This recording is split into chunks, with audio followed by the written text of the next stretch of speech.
Peace, and blessings. Yo, you already know I want to welcome you all back for another great episode. You know my name, Celebrity. This is the show.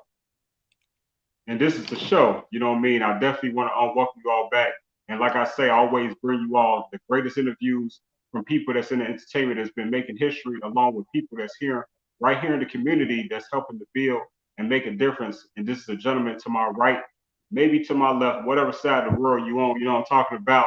Man, I have an iconic DJ in the building, an iconic legendary producer, engineer in the building, a lyrical assassin in the building. And he goes by the name of DJ King Assassin, the one and only. Man, I'd like to welcome you back to the show, man, for round two, big bro. You know what I'm saying? Glad to have you. Salute to you. And how you doing today? Man, I'm doing great, man. And salute to you, my brother, for making it happen. You know, I'm with the one and only I Said It right now. You know what I mean? Making it happen right here, man. You know what I mean? Just keep doing what you're doing, brother, because you're doing a great job. A great job. I tune into you all the time, man. I love your show. I'm just glad to be back on. You know what I mean? Glad to be a part of it again. I always have fun with you. I Said It all the time. Yes, sir, man. Much respect. Much respect. You already know, dog. You know, I got a lot of questions lined up for you. You know what I mean? I'm glad to see, man, we got a much clearer picture this time around, don't we, though? Oh, yeah, man. We in 8K now. We ain't in 4K no more. Yeah. We in 8K. Yeah.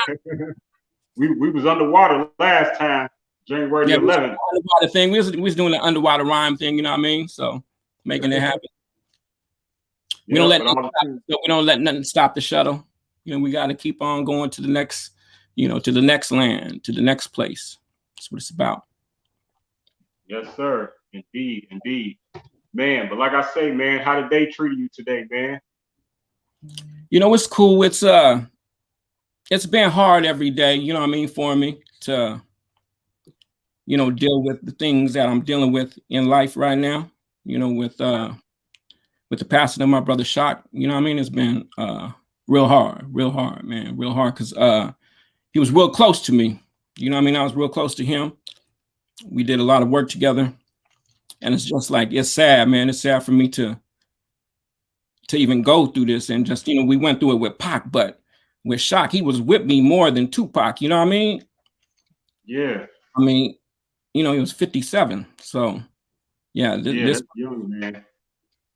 this really hurts. And you're like the first show I hopped on because I didn't even feel like going online doing anything, man. I was like just in my room, I wouldn't come out.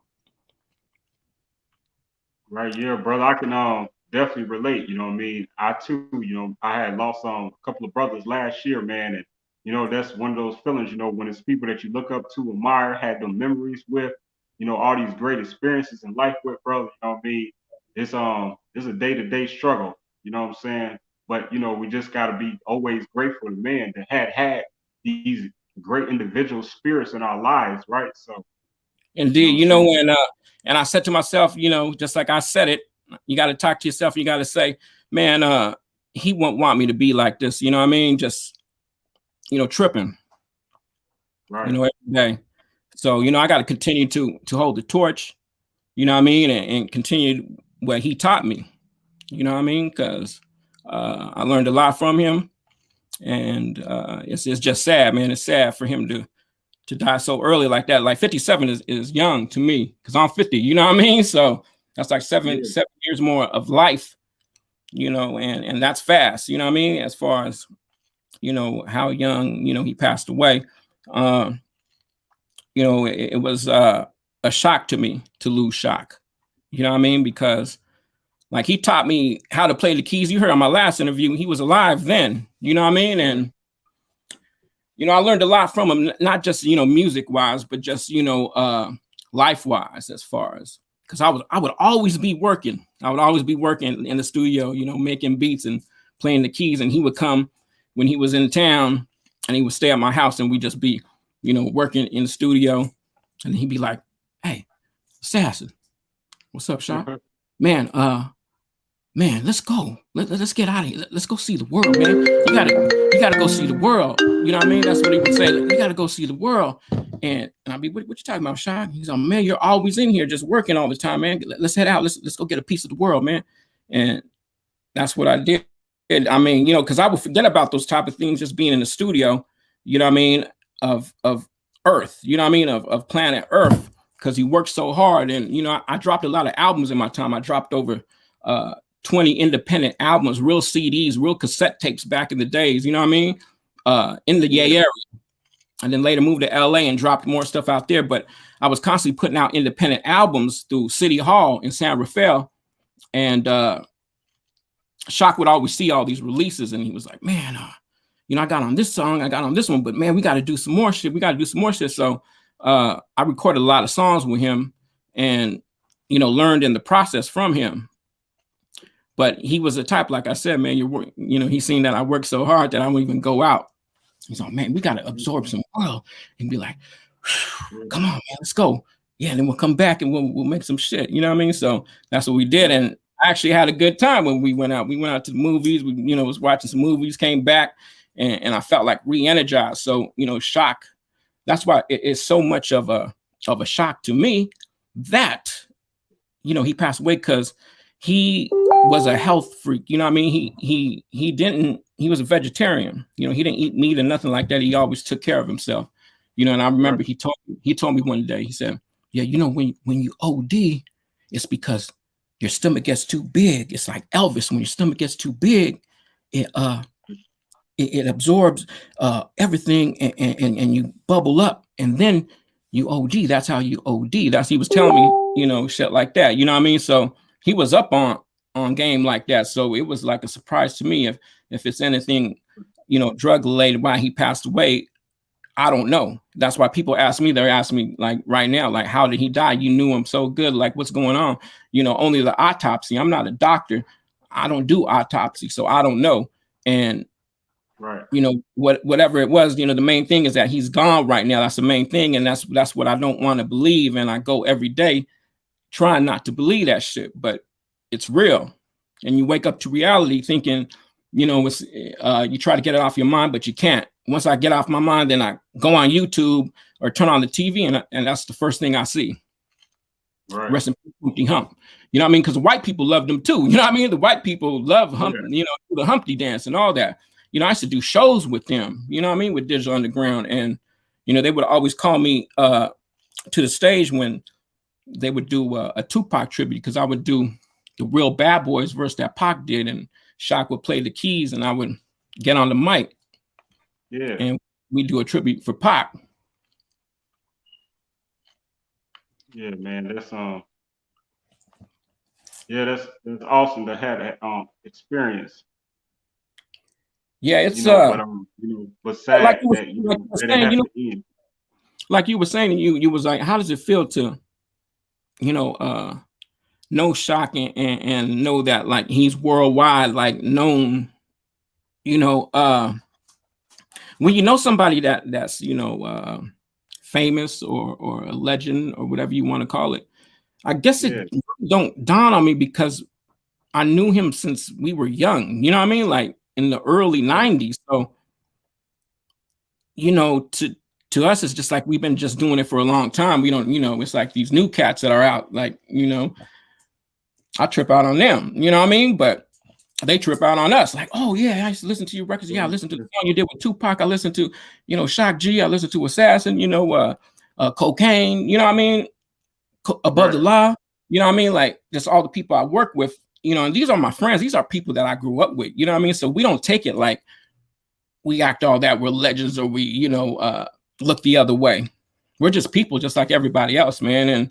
And same amongst each other. We don't even trip off of like, oh, that's Cocaine, that's Assassin, that's Shock G. You know, we're all friends and we've been friends for a long time. So that kind of part we don't think about. And when something like this happens, then you think, because you start seeing all these people that really have love for you come out of nowhere. But where were they when you were alive?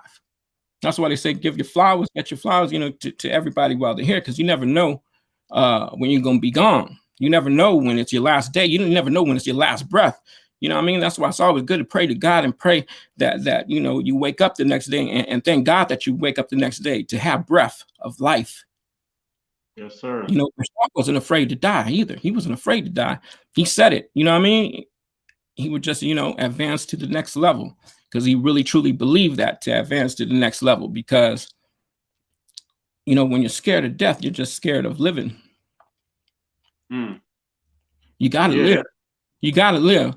You know what I mean? And that's what I learned from Shock. You got to live. You got to, you know, even though you work so hard, sometimes you got to get out in the world and experience it. And you got to take them chances. You got to, I was always out in the streets. That's the whole crazy part about it. I was always in the streets when I was younger. But when I got older and I got my own shit, my own domain, my own studio, like you see back here, you know, with the records, the reels, all that shit, even the old school shit. I loved it. You couldn't keep me out this motherfucker. You know what I mean? Like, I'm in here by myself. I don't need nobody, nothing. I'm just here enjoying myself and loving it. You know what I mean? And that's the main thing that I love, is just, you know, doing my thizzle, making it pop like a pizzle in dizzle, putting together like a puzzle. You know what I mean? That's just what it's about. And, you know, coming from the Bay Area all the way to Alizé, you know, drinking the Alizé, getting gone, smoking the bomb. You know how we do it. Ain't nothing wrong. Hair long. Right here, I said it. Chicago to California, to Idaho, to Mexico. Yes, sir. Do it. Turn up, brother. Turn up. When we come around. Yep. And man, you know, it, bro. You know, and that's just the funness of it. And, you know, Shock, he taught me all that, man, you know, to have fun. Don't be afraid not to have fun. You know what I mean? Don't, you know, smile. You got to smile. That's the main thing. You have to smile, man, because Pac even said it best. Smile for me now. You know what I mean? Because life's short, man. And you know what? The only time like you would ever catch me dancing to was at a Digital Underground concert.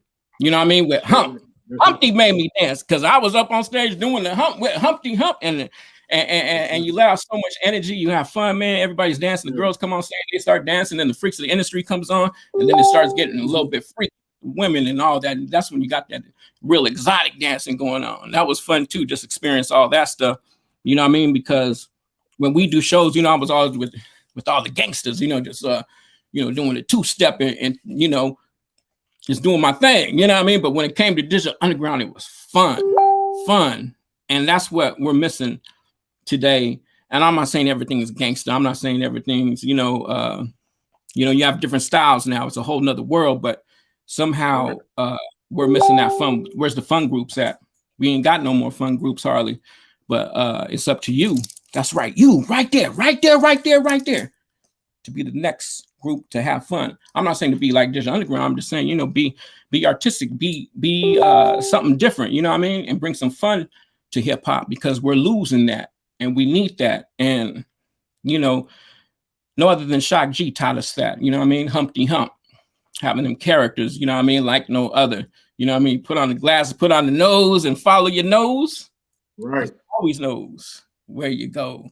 And man, it was a lot of fun. I said a lot of fun, man. There's a lot of things that, you know, I learned on this journey being with Shock G. And one is, you know, learning the keys. Another is like just life lessons of the different things that he would say, you know, to absorb the world and, you know, have fun. And, you know, also to keep it light. He always likes saying that, keep it light. You know what I mean? You know, I'll be like, and when he likes, what's that mean? What's that mean? Keep it light. What do you mean by that? Light, like, you know what I mean? It's like we all kept it light. We didn't bother each other. You know what I mean? And that's why me and Shock had so much of a good relationship because we could go on for like 6 months, not even talk to each other. We just keep it light until it was time, until we knew we had a show in the same area and we were around each other. That's when we contacted, and it wasn't even like, see, because Shock didn't like phones. Shock was a different type of person. He didn't like phones. He didn't like communicating. He would email. That's what Shock would do. I remember one time I seen him with a phone. I said, "What you doing with a phone?" You know how to use that at the time too, because he didn't like phones. Shock was of a different. He was cut from a different cloth. You know what I mean? He didn't work with a lot of people. He only worked with the people he like chose to work with. And I was one of the blessed ones to work with him. And, you know, to this day, I say, man, I'm thankful. You know what I mean? Because he just don't pick anybody to work with. Shock. He don't. He has to like you. He has to, know you got talent. He has to get along with you. You know what I mean? And, you know, we got along good, me and Shock, man. That's my brother right there. You know what I mean?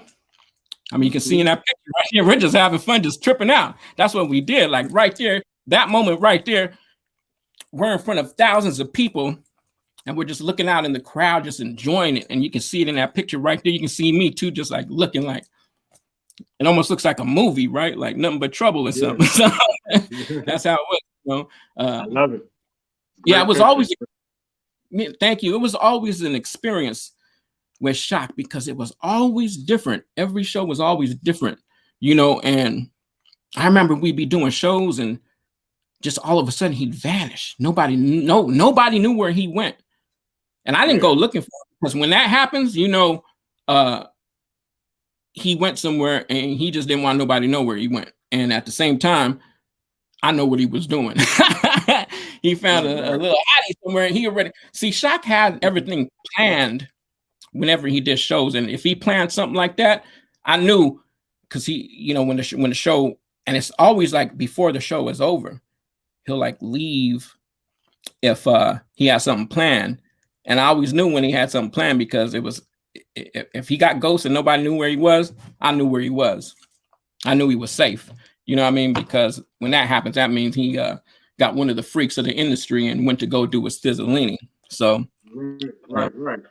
Those are the different secrets about Shock that people don't know that I know, but you know what I mean? I'm pretty sure he wouldn't get mad at me telling that now because, you know, I always just knew what he did because I was so close to him. And it's sad, man. It's sad to know that, you know,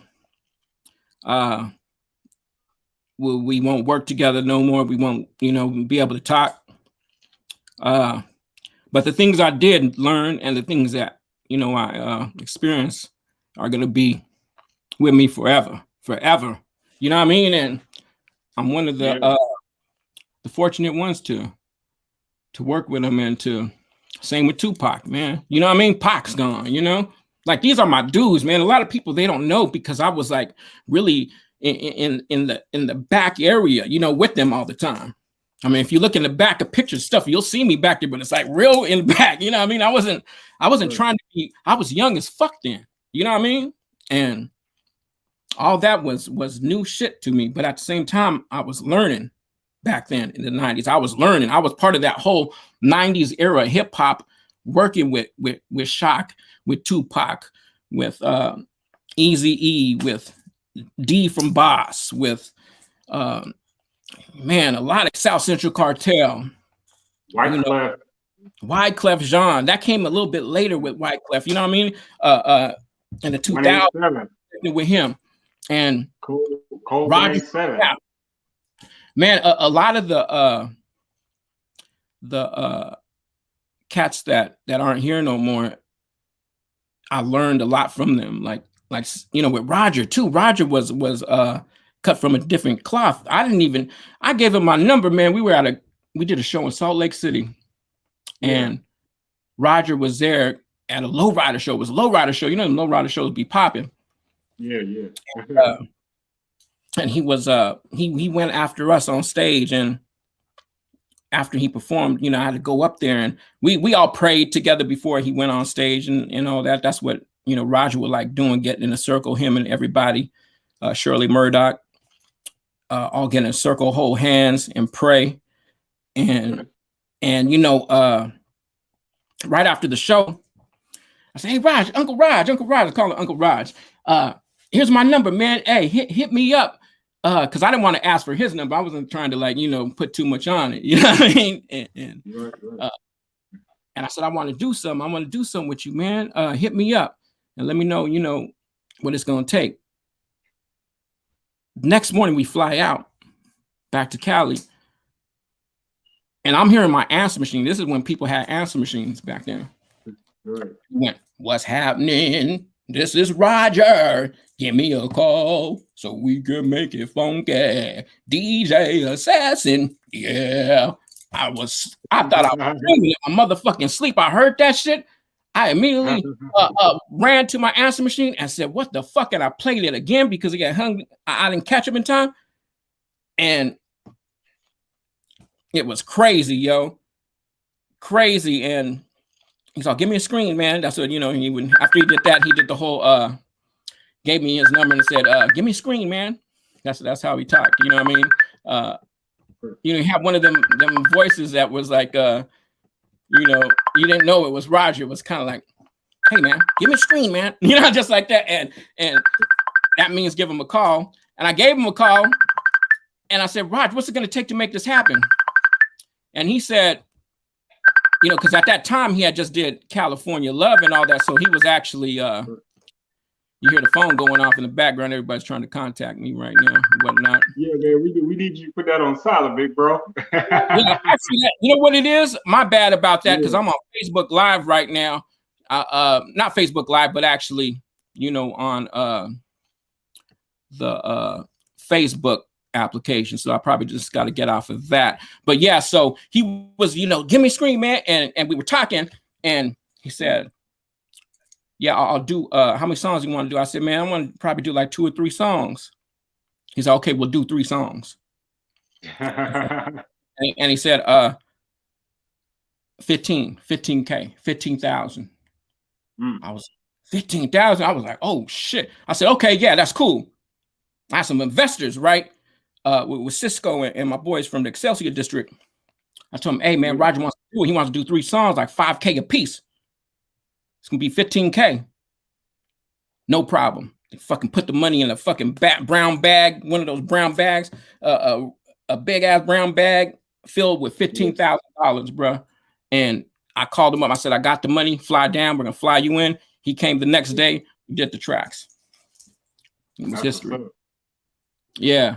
And, you know, I'll never forget that. And, you know, to hear the news too, man, it was crazy, man, because his brother shot him. That's what they say. I don't know exactly what happened, but it was, you know, something that, you know, wish for anybody to go through, you know.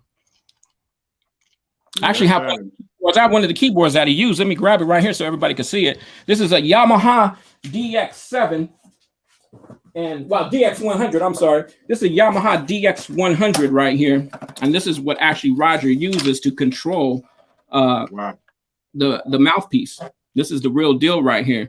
The Yamaha DX100.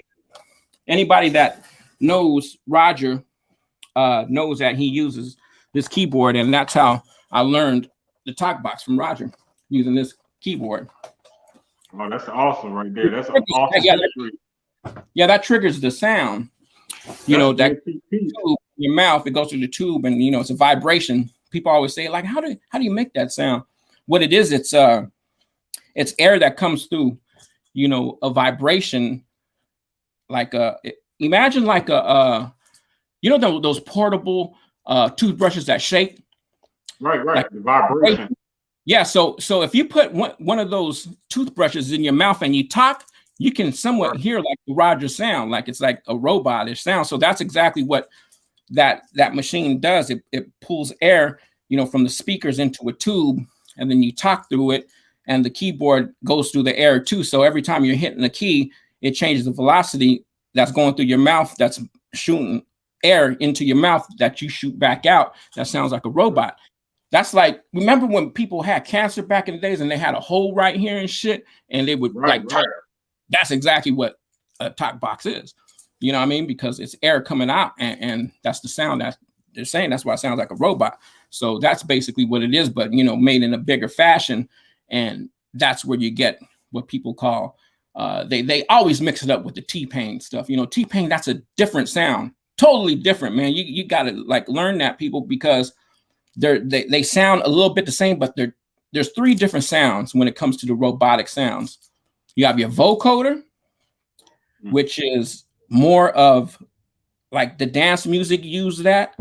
You ever heard ladies and gentlemen, the party has just begun, and like Nucleus with like a more of a chipmunk sound. The vocoder is more of like it sounds more, I would say, UFO-ish. Like if you heard that song, "We are here to rock the house, so come on," or when I hear music by Debbie Deb, "When I hear music, it makes me dance." That's a vocoder sound. We're rocking the planet. We're rocking the planet. It's time, when all the DJs used to go, "It's time of it, it's time of it, it's time." That's a vocoder sound. Totally different, but it is robotic still. We're talking different sounds of roboticness here. The second one is the talk box one. The talk box one is more precise than the vocoder. The vocoder is strictly a vibration that comes out of the tube into your mouth and comes right out, and it's triggered by the DX100, which brings it a big, you know, analog sound, which sounds just like Roger Computer Love, and that's the Computer Love sound. Everybody heard Computer Love. That's the Roger sound. Now, the T-Pain sound, totally different. The T-Pain sound is more of a human robotic sound because it still has the singer's voice behind it still, and it's putting it in key, into the right key. Everything is going by key, meaning every time you talk in the T-Pain effect, which is auto-tune, that's called auto-tune, it's auto-tuning your voice because you're singing, and it's correcting the note for you to hit it, you know, with no kind of flaws in it. So that's why when you go too high or too low on it, you hear that like that. Like it kind of sounds like a Roger situation, but it's not. It's more human tune, human auto tune, which changes the tune. That's why with T-Pain, a lot of people, you know, still don't know how to get the T-Pain effect when they use the auto tune, because what T-Pain does is he's mixing his real vocals with it. just like Roger did it too. Roger mixed it real. He got like Shirley Murdoch to sing behind all that stuff. People don't know, you know, they're singing behind even the Roger stuff too. So, you know, with T-Pain, his voice still, and same with Akon. Akon used only a tiny little bit of it all the time in his music. You know what I mean? Just a little bit, just a little bit. T-Pain used a little bit more than Akon, where you can tell it was the T-Pain effect. Then you had cats like Lil Wayne and Wiz Khalifa come out. They used it all the way, turned up to motherfucking 100. We them boys, we them boys. And then, you know, that's overpowering the auto-tune. And kids love it. Kids love that effect. You know what I mean? So, you know, I think everything works if you use it the right way and you know how to, you know, make it sound the best for in that type of style. So there it is right there, man. 101, music 101 of the talk box and different vocoder effects and the auto-tune effects. 3 of them right there, man. You know what I mean? Peter We appreciate that. We appreciate that, DJ King Assassin, the one and only iconic man. One of the early cats to use it too, but he used the guitar besides triggering it with the keyboard, the Roger effect, you know, the talk box. So it's the talk box is one effect, auto-tune the next one, and the vocoder number 3. Yep. And there you have it right there. You know, history right there. A lot of people don't know, you know, the difference between those 3, but now you know because I told you. Let me ask you this. Is it possible if you had 3 different devices or whatever like that, can you use them all simultaneously? Listen, I did that and I made my own sound. And I'm going to share it with you. I actually mixed that, and that's a secret. You kind of like let the secret out, but that's what I did. I mixed the auto tune with the Roger with the talk box and put them together, and it's a whole nother sound. One day I was in the studio with Lloyd L.A. Elves, and we were just experimenting on shit, and I decided to mix those 2 together. You know what I mean? There it is, right there. And you know, man, it's crazy you said that because I tried that. And it sounds like no other. It's a whole new sound. It's a whole new sound. Crazy. Mm-hmm. That's crazy. You said it. I said it because you said it. Man, crazy. Yeah. That's why I know this is a special interview. You know, God is with us. You know what I mean? Shock G's with us, overlooking everything right now. Mm-hmm. That's why that's why I can't be sad. I can't. That's why I got to do these interviews. I got to speak up about Shock G because I see a lot of people speaking up about him that didn't know him, and bless you guys for doing that. You know what I mean? But I know a lot of people are waiting, you know, for Money B to say something, for, you know, the rest of the crew, for Candy Man to say something, for Eli, Two Fly Eli.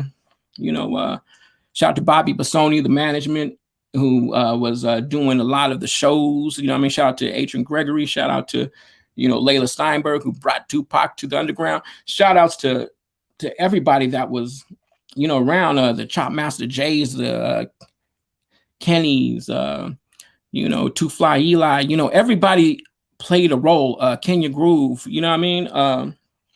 Pee Wee, you know what I mean? Man, the list goes on and on and on and on and on. There's a lot of people that was down with the underground. Numbskull, Essential, Metaphysical, Saphir, you know what I mean?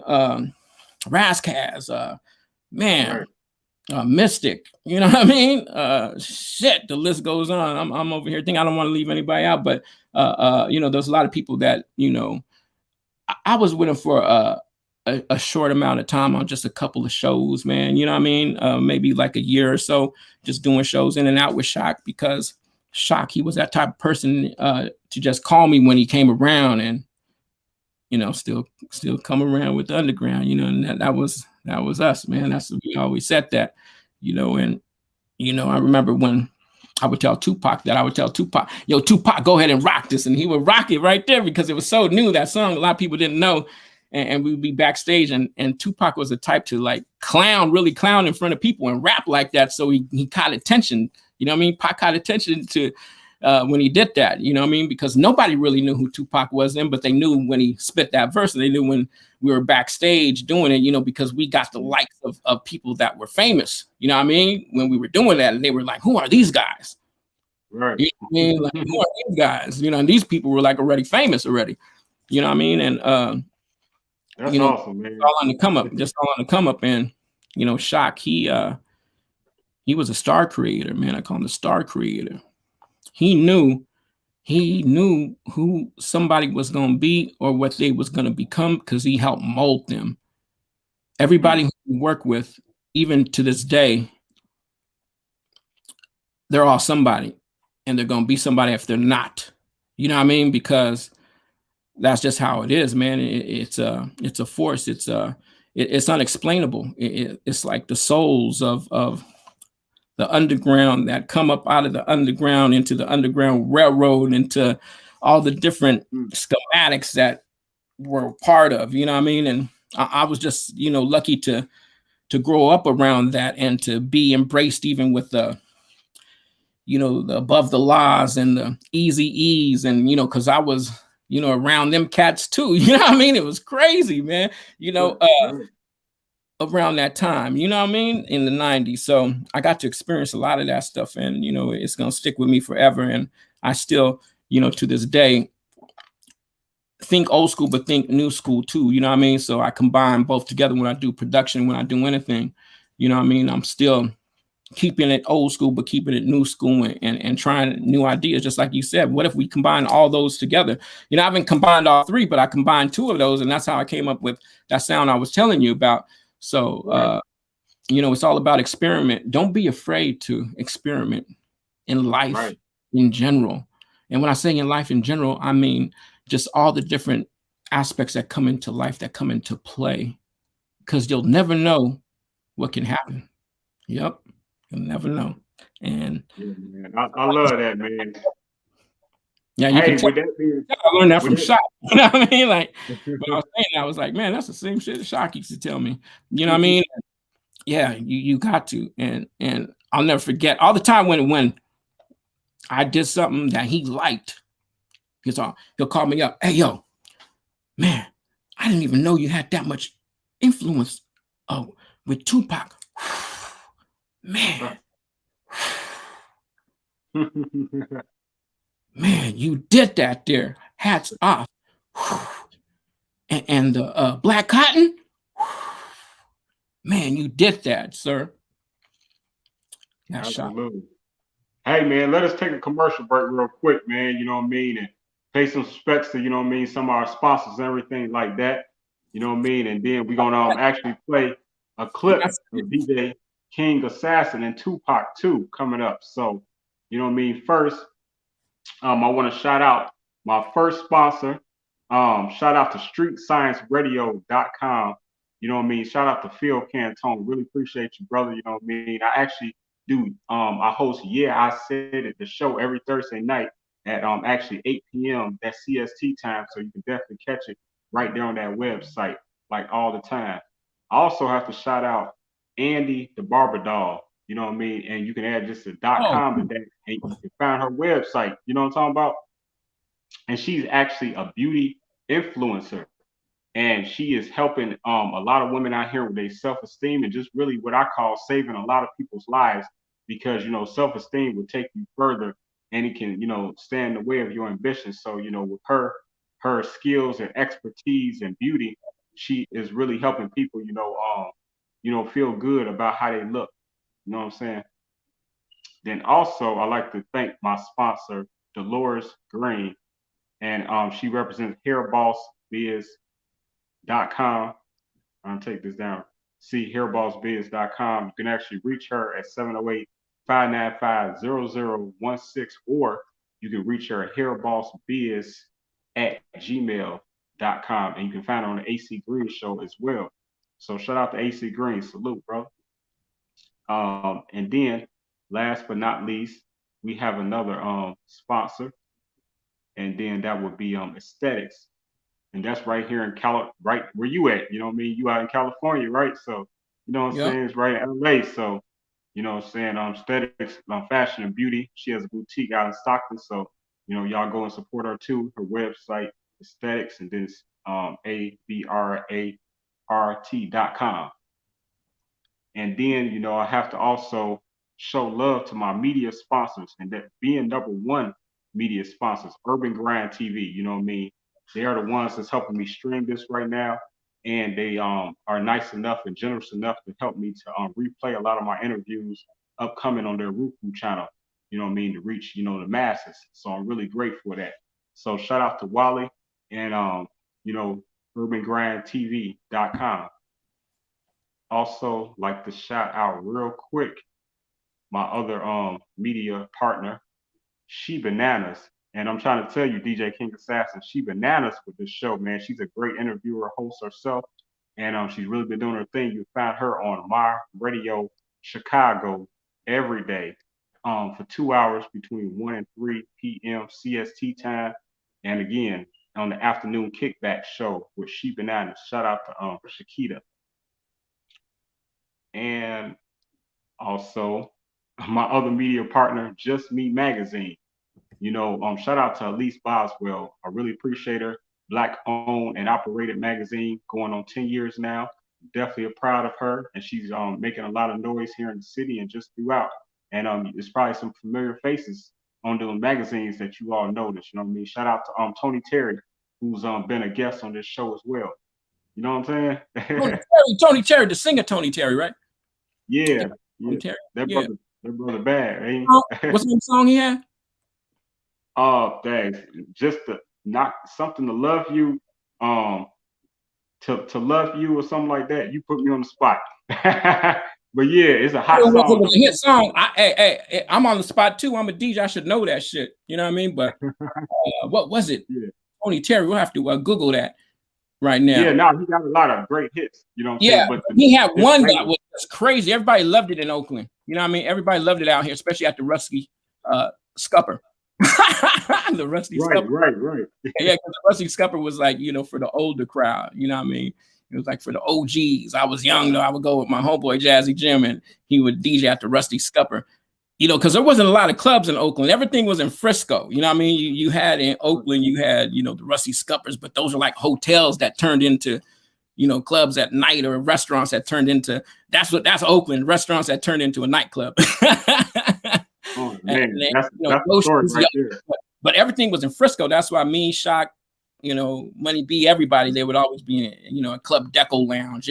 Like Frisco was a place to be when it came to parties, and then later on it like branched off to San Jose and, you know, the rest of the Bay Area, you know, for the early club life in the 90s. But yeah, I think it's kind of like today everybody in Oakland goes to Frisco to party, or San Ho, you know, but it's always been like that. Actually, I got some questions to ask you about that too, but let me shout out my last media sponsor, and that'd be Gina Hills, and that's lifeandentertainment.com. Gina Hills? Definitely go. Yeah, Gina Hills. Where's Gina Hills out there in Memphis, Tennessee. Oh, Memphis. She ain't from Texas, is she? Oh, okay, Memphis, Tennessee. Oh man, bitch, shout out to Memphis, Tennessee. Yeah. Shout out to her. Man, you got a lot of sponsors. XOD Network, man. It's sounding popular. I think I'm gonna have to be a sponsor too. I'm gonna have to sponsor you too, man. Hey, man, I welcome all the love. You already know, especially from the real ones, the realest ones. You know what I'm talking about?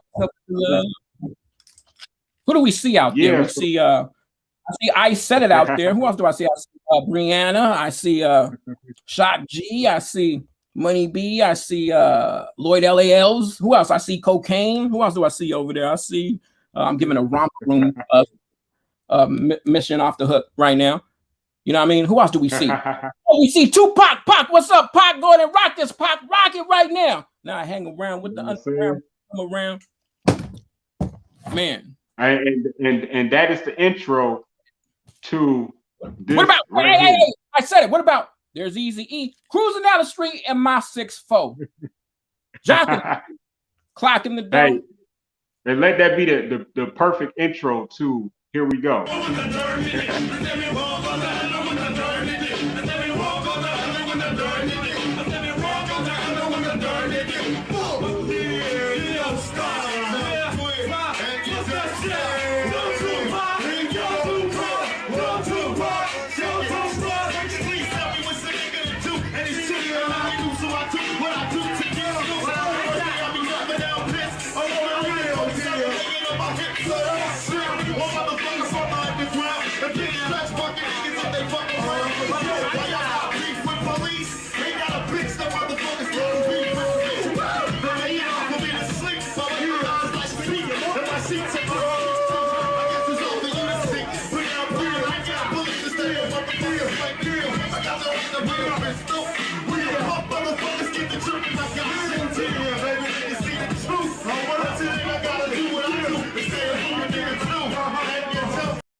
Man, I love that. I Man, love that, man. legendary night right there. Legendary night, man. You know, to see everybody Tell, perform like that and freestyle. You know what I mean? Like, man. And Cocaine, tell man, me he about was, some of the tell me about some of the people that was on stage that night. Who was there? Tell me about that. man, Tupac, Code 187 from Brother La, Cocaine. Shock G was there too, but he didn't rock. There was some other rapper that came after that. I forgot what his name was that came and did some like reggae flow. But Cocaine took over that real quick too. Because if they wasn't controlling, Cocaine would feel that he'd get right back on the mic. You know, Cocaine was the type of motherfucker like, hey, if you ain't rocking, I'm taking that mic from you. And that's how he was, especially when he was younger like that. Like he was a vicious dude. You know what I mean? Still is a vicious motherfucker on the mic. You know what I mean? He loves the mic. And, you know, those were the times when, you know, you really had to be a skillful rapper, because all that shit they were saying, like right there with what you heard, that was a lot of that was freestyle. They were freestyling with rhymes that they knew too, because I would know the rhymes of the shit that I knew that they had in their head memorized, but then it wasn't always just like that. None of them, Code 187, all of them, they would mix it up like what was going on in their head and then go to something they knew, then go back to the head. You know what I mean? That's like the joy of freestyling, because when you know how to conquer the motherfucking mic, that's really how you really conquer it, because you have shit that you memorize and then you come off the top of the head, then you go back to the memorize, and you know it's shifting all those ideas together. And that's what I learned about most of the people that I work with, because I hanged around with them so much that I knew like you just start to know everybody's shit. And when you start to know everybody's shit, you know when somebody's freestyling, then you know when they're going to the memorized shit, then back to the freestyle. And that's how you really kill the game, because you're just like spitting. You know, that authority comes, and that, you know, the just being, you know, at it, you know what I mean? And the confidence comes when you know shit, you know what I mean? And that's rap. You have to know shit. You have to be confident. You have, just like you said, with old girl that does the beauty, she teaches people to be beautiful and to believe in yourself that you're beautiful, because everybody's beautiful, man. We're all God's children here. You know what I mean? And we come from the earth. We come from God. He made us, and it's beautiful to be living right now. It's beautiful to be experiencing the things that we're doing. And it's also a beautiful thing to know that we're going to go to a better place than this too. You know what I mean? And that's why, you know, that's what keeps me going, you know, to stay positive when, you know, close ones die. We have to think that, because that's our only way of, you know, coping with it, to know that we're going to be in a better place. We're going to, you know, definitely, you know, prosper from here to the next level. And right. Indeed. And you can't be scared of it. You can't, you know, ask God why, because it's going to be better for you anyways. You know, when you get there, you ain't going to ask God why. No more. You're going to be like, oh man, it's a party going on over here. They're partying. You know, Shock's up there with DMX up there with Aaliyah, you know what I mean? Shock's with Pac, man. Biggie, Black Rob, man. Man, all of them. Whoa, like whoa, you know what I mean? Like whoa. Yeah, man. Humpty dance up there, man. Like whoa, and I get around. You know what I mean?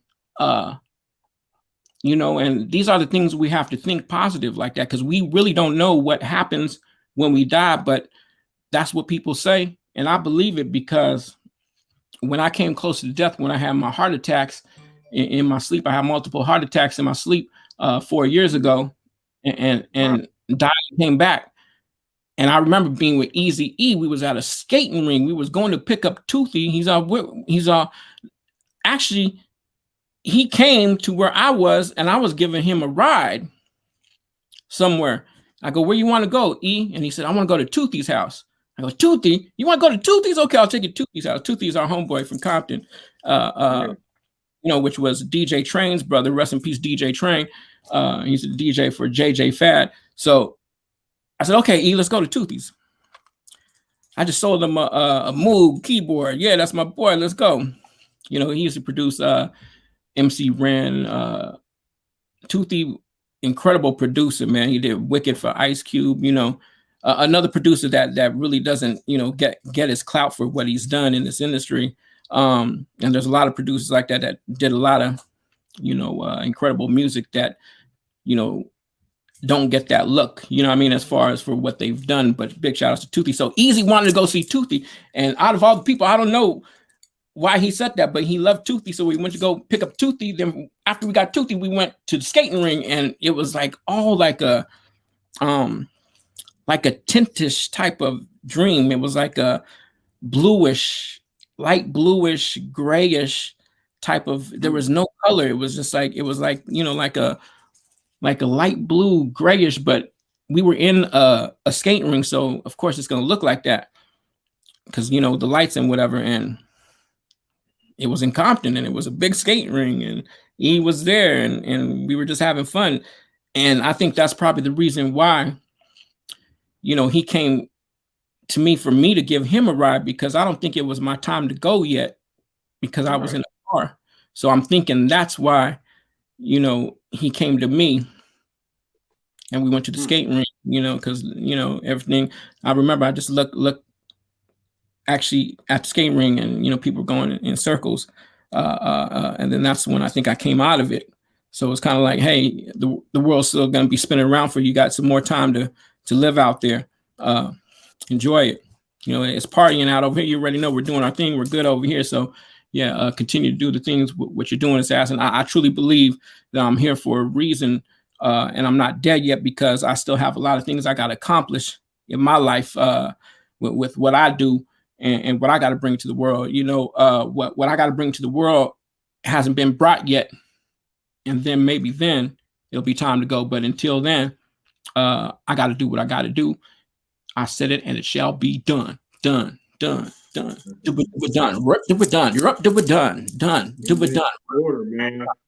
Yeah. And hey, for everybody that's actually tuning in right now, 52 minutes and 30-some seconds late is okay, because you know we have that thing called rewind, and you know what I mean, you'll be able to do that later on my YouTube. But wherever you're watching from right now, whether it's my YouTube, my Facebook, or even Instagram, I really appreciate your support, and everyone that's watching this video. Please share this video, whatever you do, whatever platform you own. I am here, and it's my immense pleasure to be here with the one and only, the iconic DJ for the late great Tupac Shakur and Eazy. You know what I mean? And I'm here with the legendary one and only iconic DJ King Assassin. You know what I'm talking about? In that order. Salute, Yeah. big bro, man. Man, I'm really happy to have you here, man. You know what I mean? Back. You know what I'm saying? You blessed me, you know, and blessed the show with your presence, you know what I'm saying? January the 11th, you know what I mean? This is how I kicked off the year of 2021. So now to be able to be back here with you, brother, you know what I mean, is a great honor, man. And I don't take for granted. I just want to, you know, remind the people and remind yourself, man, you know, it's a true honor, man. You know what I mean? I know you just such a transparent, cool, down to earth, humble individual spirit. But you know what I mean? And I know you kicking the bubbles with me, but you know what I mean? Let it be known, man. You know what I mean? You are still definitely an icon, man. And you know what I mean? I will always look at you like that, no matter how much love and friend, you know what I'm saying, shit, you know, like that you show me. You know what I'm talking about? It's real. Yeah, most definitely. You know what? I love being on your show, you know, because I'm comfortable here. You can, you know, say what you feel, and you know, there's like, I don't feel like I'm like trapped in a bubble. You know what I mean? I feel like just at ease every time I do something with you. I said it, and I said that before the last time we did a show, because you know, you let us talk and express ourselves with what we say, and there's no, you know, drama. There's no like, hey, what do you think about this, and what do you think about that? Because do you think it's wrong? Nah, man. It's all about positivity, and that's what I love about your show. You know what I mean? It's a breath of fresh air, my brother, and that's why I always tell you, and I'm gonna continue to tell you, keep on doing it. Don't ever stop, man. I see your show every day. You're doing something, man, and I love it, because I'll be going down that timeline, and I said it, and it shall be done. Done. Done. Done. Man. You're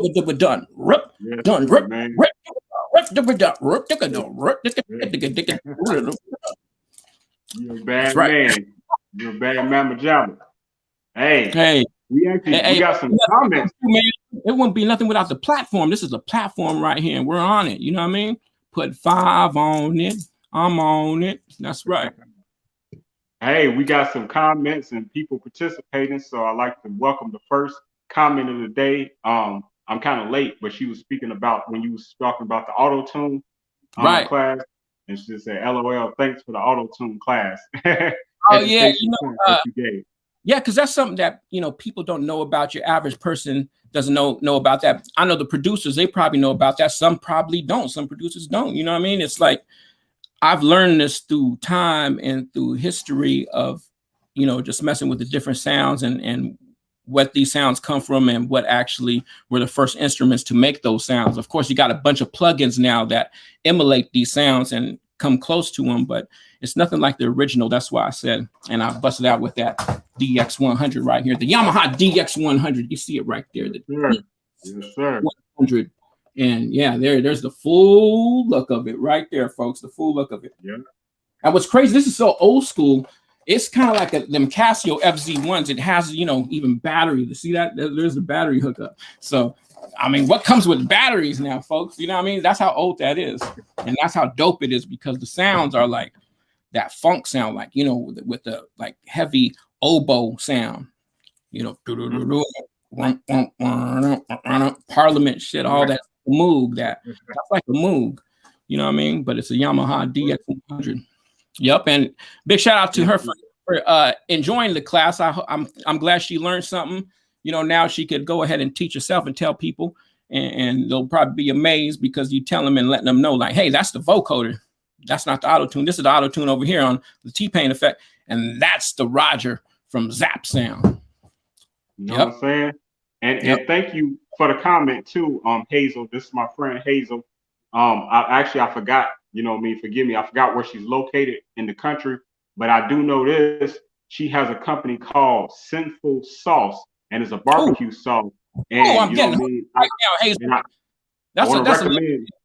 I love that name. You don't hear that name often, Hazel. You know what I mean? Yeah. Yeah, she's a really nice person. You got the sauce popping. Oh boy. Yeah, she got the Sinful Sauce popping. Man, you know what I mean? We're gonna have to order some of that.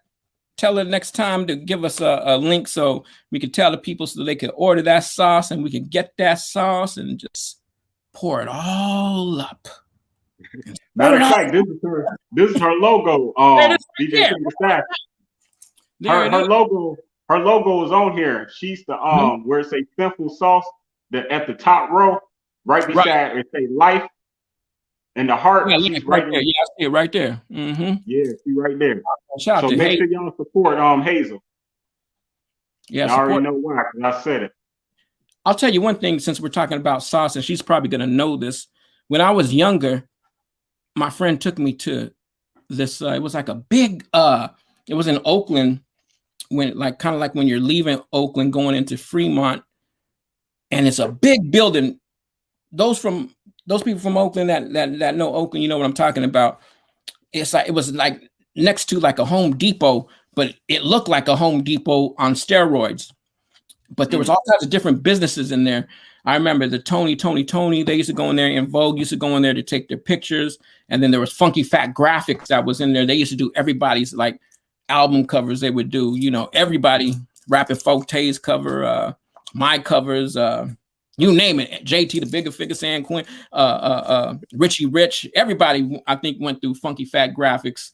And then he took me there, not to them places, but to go see this one dude named Shaka. That was his name. I'll never forget Shaka.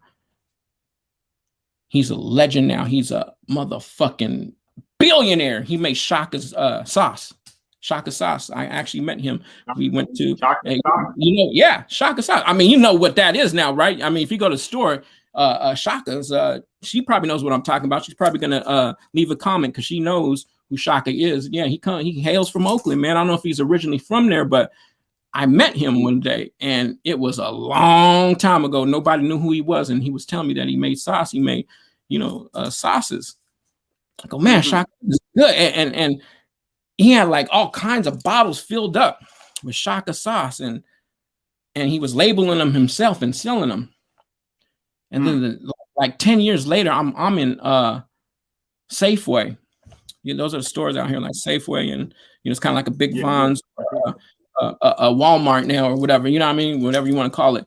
And and I see it, and I was in a whole nother. I was like in Detroit or something, you know what I mean? And I seen it there. Right. You know, it's one thing to see it in the Bay because he's from the Bay, so you don't think too much about it. You see it in LA, okay, yeah, he came out here, you know what I mean? But going to a whole nother city, like a whole nother state, you know what I mean? And seeing Shaka's sauce out there, I was like, Shaka's doing it. And every other place I went from there on, I seen it.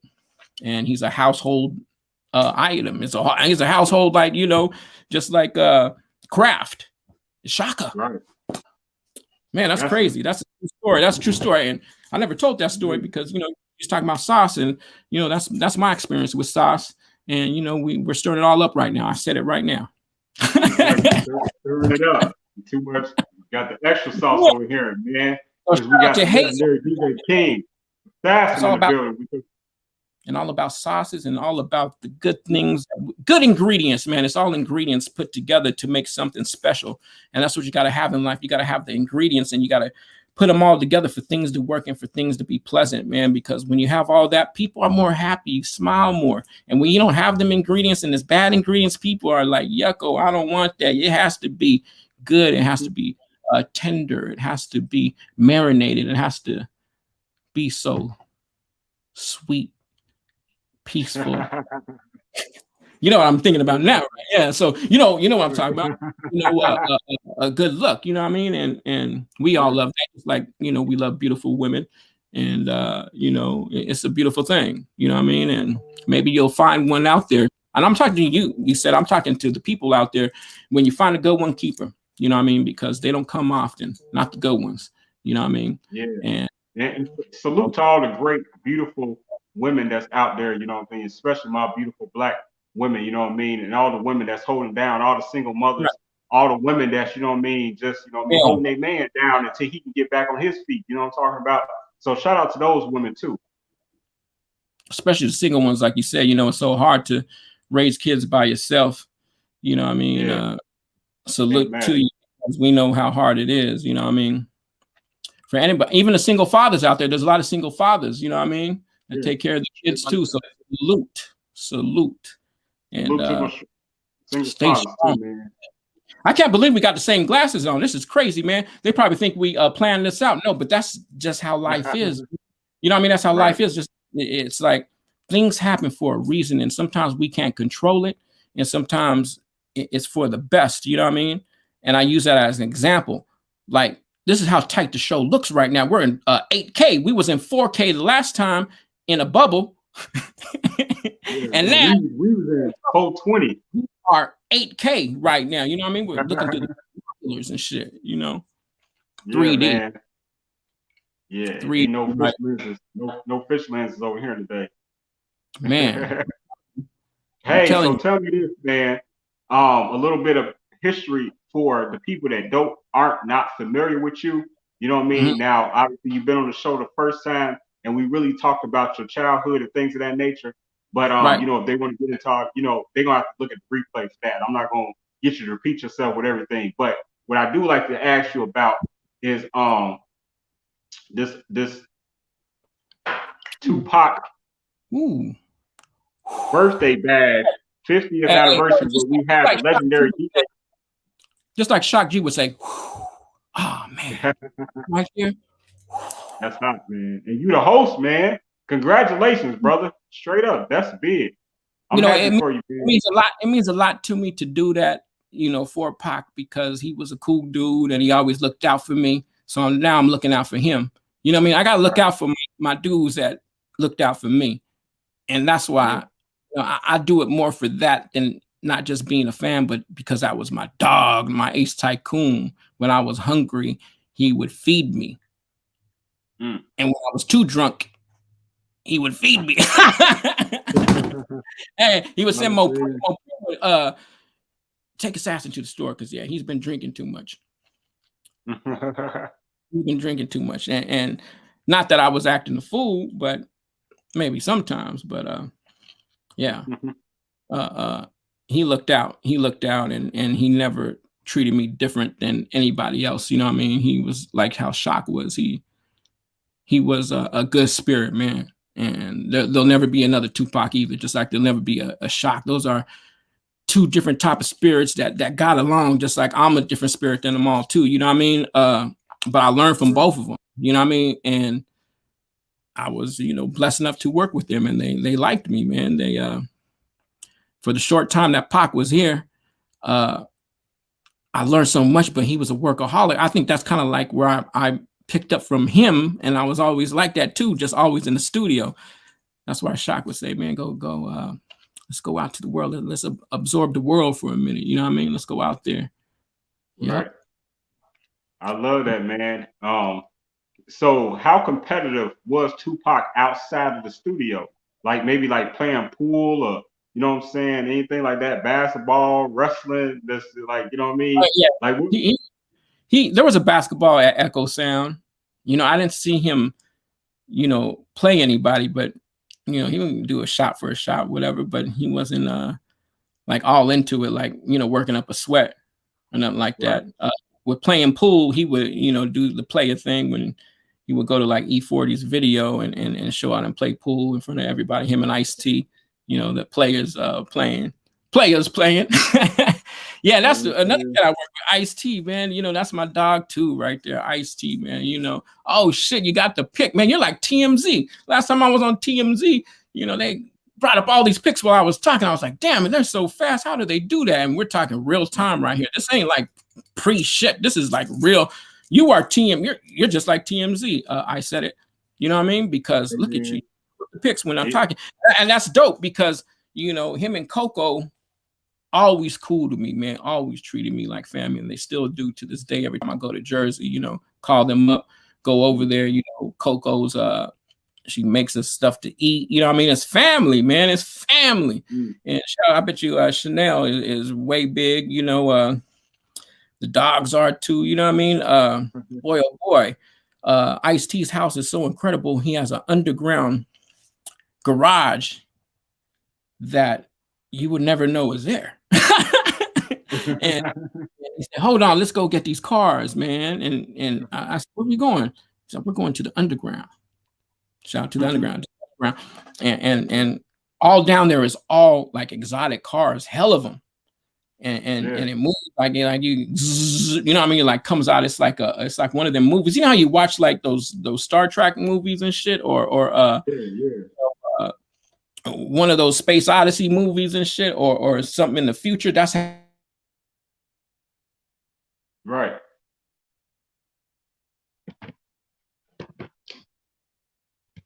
Come on. We're not going to freeze today.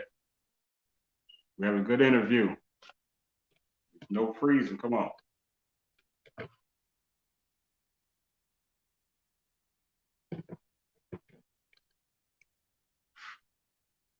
Okay, so it's okay. So while you're frozen, we're going to play a video real quick.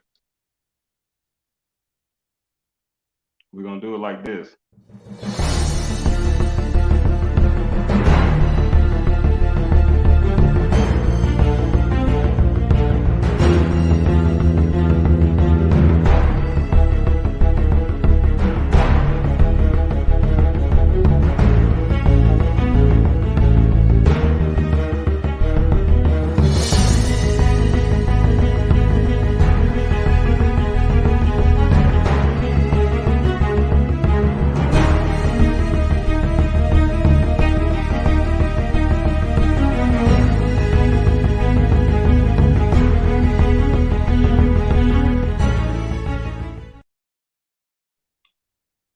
Peace. Welcome back. We having a little technical issues real quick.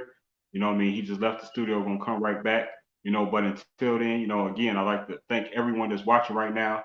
Please, wherever you are, please share this video. We are here still live with the legendary one and only DJ King Assassin. And for those that don't know, DJ King Assassin was the former DJ for the legendary Tupac and Eazy-E. And he has worked with Wyclef, OG Cocaine, along with MC Hammer, you know what I mean, when it comes to being a DJ, and Code 187. So I like to bring back DJ King Assassin, the iconic, you know what I mean? So welcome back. You know what I mean? We just played a little video while you were gone. That's all. Salute. Yeah, Yeah. salute, So, big bro. we were talking about Ice-T, beautiful person, man. You know what I mean? Shout outs to Ice-T. We gotta shout out the legends, man, while they're here. You know what I mean? Yeah. They were the cats that paved the way for us, especially when it comes to West Coast hip hop. Ice-T, right there, man. He is the godfather. Ice-T Hey, on a sunny day. That's right. so how hard or how big of an impact was Cop Killers back in the day when that song came out? It was so big that the government didn't like that shit. You know what I mean? They did not like that shit. And it was a freedom of speech thing at that point. And they tried to stop rap music. Literally, they did not want Ice-T to talk about it. They did not want Ice-T to, get into the white kids' bedroom like he got into their bedroom with all the young girls and all the white girls wanting them. They didn't like that shit. Sound like Corrupt right there. My boy Corrupt. Shout out to Corrupt. You know what I mean? Yeah, they didn't like that shit. You know what I mean? But at the same time, he was making a statement, man, because all that is like what you see, what people want to do right now. You know what I mean? Now people understand it, why he did it. But at the same time, he's playing the cop on TV. So you can't knock Ice-T for what he does at the same time because he plays a cop on TV, a good cop on TV. You know what I mean? Because you got to have good cops too. You know what I mean? To serve and protect. And after most of them, well, I'd say probably maybe 60% of them, sometimes might not be as friendly, but it's up to you to be friendly to them to get that friendliness out of them, because this is what it's about, folks. It's about people that just don't know. When you don't know something you're unfamiliar with, it becomes a threat to you. That's why it's always good to put on a smile wherever you go. You never know what that smile is going to do. It's going to catch somebody else's smile. It's going to make somebody else smile. Next time the police pull you over, smile at them. Don't be, because when it's like the dog, they're like dogs. You know what I mean? You got to think of it like a dog, like a pit bull or something. Once they sense the fear in you, then they come at you because they become fearful too. Fearfulness causes fearfulness. You know what I mean? So it's up to us to know how to control that. We as a people, especially when you're black or brown, because when you're black or brown, all odds are against you. That's right, against you. So you got to know how to handle yourself in them situations. You know what I do? Take out the chain. I'm driving. Oh, shit. Got caught up in my hair. Damn. Oh, shit. Hi, officer. Oh, no, I'm just going. Oh, you have all this. Where's that chain you had on? Oh, you talking about this chain? It ain't real. Here you go. Check it out. Oh, I thought it was real. Yeah, they stopped me because I remember one time I was in my neighborhood, my old neighborhood, 7 Trees, and, the police stopped. It's a white boy driving, but they stopped because of me. You know what I mean? It was a white boy driving, but I was on the passenger side, and they see me. That's why they even told us, we pulled you over because of him. We seen him with a chain on. It was late at night. What are you guys doing? What are you guys doing? Especially you. What are you doing? They told me just like that. Say, I'm here to pick up somebody and go in and out. And at the same time, promote my CD, my record. And I'm glad that you stopped us. I said, I'm glad that you stopped us. I want to take some pictures right over here on the street sign. Is it cool if I do that? Then he was like, you guys don't have no drugs? You don't have any? No, we don't do drugs. He's like, you ain't got no weed? Like, surprisingly, you ain't got no weed. That's what he said. I swear to God, like the police telling me this. You got no weed?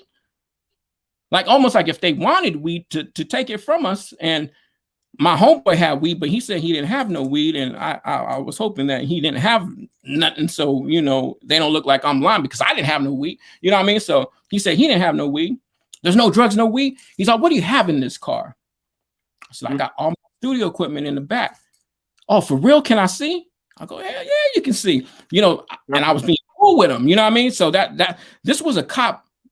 I bet you anything that would have shot me. And I switched up the whole situation. You know what I mean? I switched it to you know, being the cat that I am, I engaged conversation with him, and he found me amusing because I was everything he was saying. I was like, oh yeah, I got the equipment right here. You want to see it? Like, yeah, check this out. This does that, and this, and he was like really like listening, really like taking heed to what I was saying and interested. Then I gave him like a CD. He's like, oh man, I can't accept that because they don't let us accept it.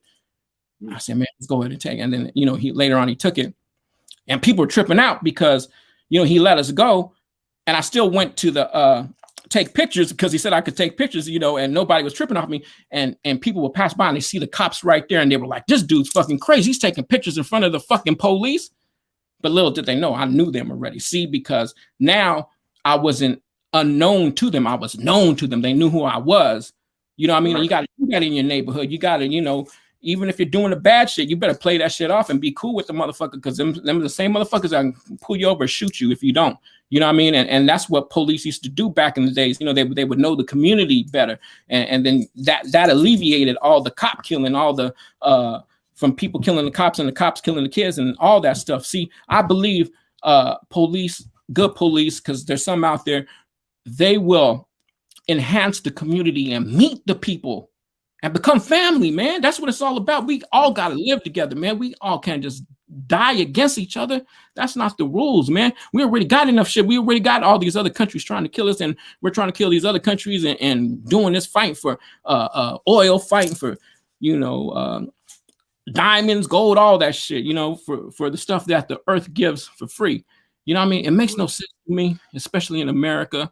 What we're going through, we've already suffered so many years of racism, been through a lot, man. It's time. Life is too short.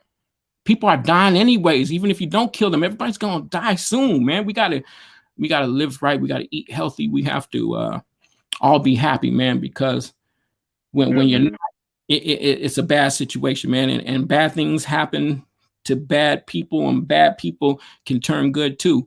You just got to know when to turn good, and you got to know how to control the atmosphere. You got to know how to change the channel. You know what I mean? You have to change the channel. When you're feeling a certain way, you have to know, man, I'm not feeling good today. I'm just going to stay in, because sometimes you have to stay in, because you can be in a bad mood and somebody can look at you crazy, and that's going to make you, act a fool. You know what I mean? It's important to have loved ones around you that you trust. So many of us become toxic because of other people who you let into your life. Make sure you let people in your life that you can trust. Not everybody's trustworthy. And what I found out in this world, the most untrustworthy people are your own family. Those are the ones that are going to kill you. Those are the ones that are going to be deceitful. Those are the ones that are going to steal shit from you when you least expect it. Right. It's never like your friends, never somebody, oh, that's the homie, that's the homeboy. Yeah, what's up? Oh, yeah, what's up, G? Oh, yeah, you want to drink? Yeah, let's have some drinks. Kick it in, come over, party, smoking, do whatever. Whoop, whoop, whoop, whoop, whoop. You know what I mean? And while you're doing this, you got like your nephew or your cousin or somebody part of your family taking your shit, and you're not knowing it. And you blame it on your homeboy. Oh, man, he didn't do it, but he was with me the whole time. How can he take it? Now, he didn't take that shit. And you think of it like, who did I have here before? Who did I have? And then you realize it's your own family. Straight up. That's sad, man. You stated the only way people can get away with shit is when you trust them so much that they know they can. Then they'll do it. It always happens. Look at history. What happens? Yeah. Why is Selena gone? Because the lady child that was stealing money from her, that was her own fan club lady. You have to be careful with people that you let around in your life. Some of them can act like they're cool, but some of them ain't cool. Some of them get jealous in this industry too. They get jealous and they start envying you. It's crazy when you become, famous, and when you become somebody that's known, because people just want to be around you. But then some people can love you so much they hate you because they want to be like you so much, you know what I mean? And they can't be, so it develops a form of hate. Yeah. When people should be happy that we're all living, and that you're creating whatever you're creating for people to enjoy, whether if you're a barber, whether if you're a girl that, helps with the beauty, with the salon, with, Right. a top chef, making people feel good because you're eating good food. That's the number one thing. Talk about drugs. Well, let me break it down about drugs, people. Drugs is what you eat every day. Everybody does drugs, okay? Everybody fucking does drugs. I don't give a fuck what you say. If you didn't do drugs, then you wouldn't be eating, because everything you eat is a drug, first of all. It That's why I say controls the mood. FDA approved. FDA approved. Exactly. And that's what makes you tired. That's what brings you alive. That's what gives you the energy to do the Humpty dance. Mm-hmm. That's why when your mama say, don't be drinking up all that Coke, don't be drinking all that pop, don't be drinking all that soda. You ain't gonna get that soda yet. No, you have to eat first, and then after that's for dinner time. Stay out of that soda. You know what I mean? Because why? Because she knew that, she didn't want you running around causing havoc too at the same time, not going to bed too at the same time. You're gonna be having some of that Coke at night. These kids gonna go wild. They're gonna be running around, because all that is energy too when it comes to sugar. And now what we're finding out is all the sugar and all the ingredients nowadays, the saccharin, all that stuff causes cancer. A lot of it feeds cancer, a lot of sugar, but it also causes you to be a diabetic, which is what we're getting, especially people of color. You are prone to get this faster than anybody else. How do I know? Because I have diabetes. I have to shoot myself up every fucking day. 20 cc's. Cocaine has to do it too. 40 cc's. Because when we were younger, we were drinking all this Hennessy, all the Carlos Rossi, and all this and all that, and just having a good time and not drinking no water. And nobody knew that, because only old people would get diabetes. Only old people. When I was younger. Now you got young kids getting that shit. You know what I mean? Like 16, 17 years old, because they're over here drinking and eating all this processed food, which causes diabetes. Diabetes is gonna kill if you don't take care of that shit. You're gonna die. It's a fast dying situation if you don't take care of yourself. You got to know what to eat. You got to stay away from the sugar. You kids got to stay away from it. Don't eat that every day, and don't drink soda pop every day. You know what I mean? Yeah, man, it's important to I'm more energetic, you know what I mean? Because what that does, it's a drug. All foods are drug. It's like lightweight, taking cocaine or whatever, you know what I mean? Because it hypes you up. It's a stimulant. And then you got your depressant foods too that make you go to sleep. You know what I mean? Comfort food. That's why comfort food is basically like a depressant. Oh, I ate that so good, yeah. And then your stomach all big, right? Your stomach all big. Oh man, baby, yeah, that was good. That was good. Good meal, baby. Yeah. I'm going to sleep right now. I just feel, oh man, I feel good. But yeah, you feel so good, but your ass is going to sleep because you ate some shit that's a downer, and your stomach is like over what it should be. That's why you're going to sleep, because it's all stuck inside you. Now, if you go to the bathroom, maybe you'll stay up. But how hard is it when you get older for you to let it out? Case closed. That's how you get sick. Our bodies are meant to heal ourselves. You know what I mean? And when you can't digest, it stays in your stomach. Even Shaq G had told me this too. And I said early in the show, it stays stuck in it. And then after it's hard to get out, that's when all the toxins and everything start attacking everything. That's when everything starts going into a chain reaction. And that's how things are caused, and things happen to your body that just can't flow right. You got to keep the flow.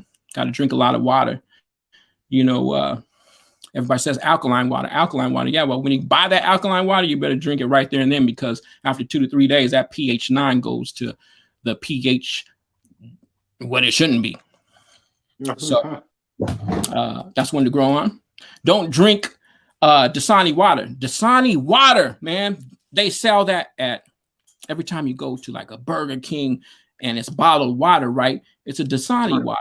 I learned this from good old Nutso from the Outlaws. He told me it contains potassium chloride. Now, potassium chloride, I don't know if I said this in the last show, but I want to say it again.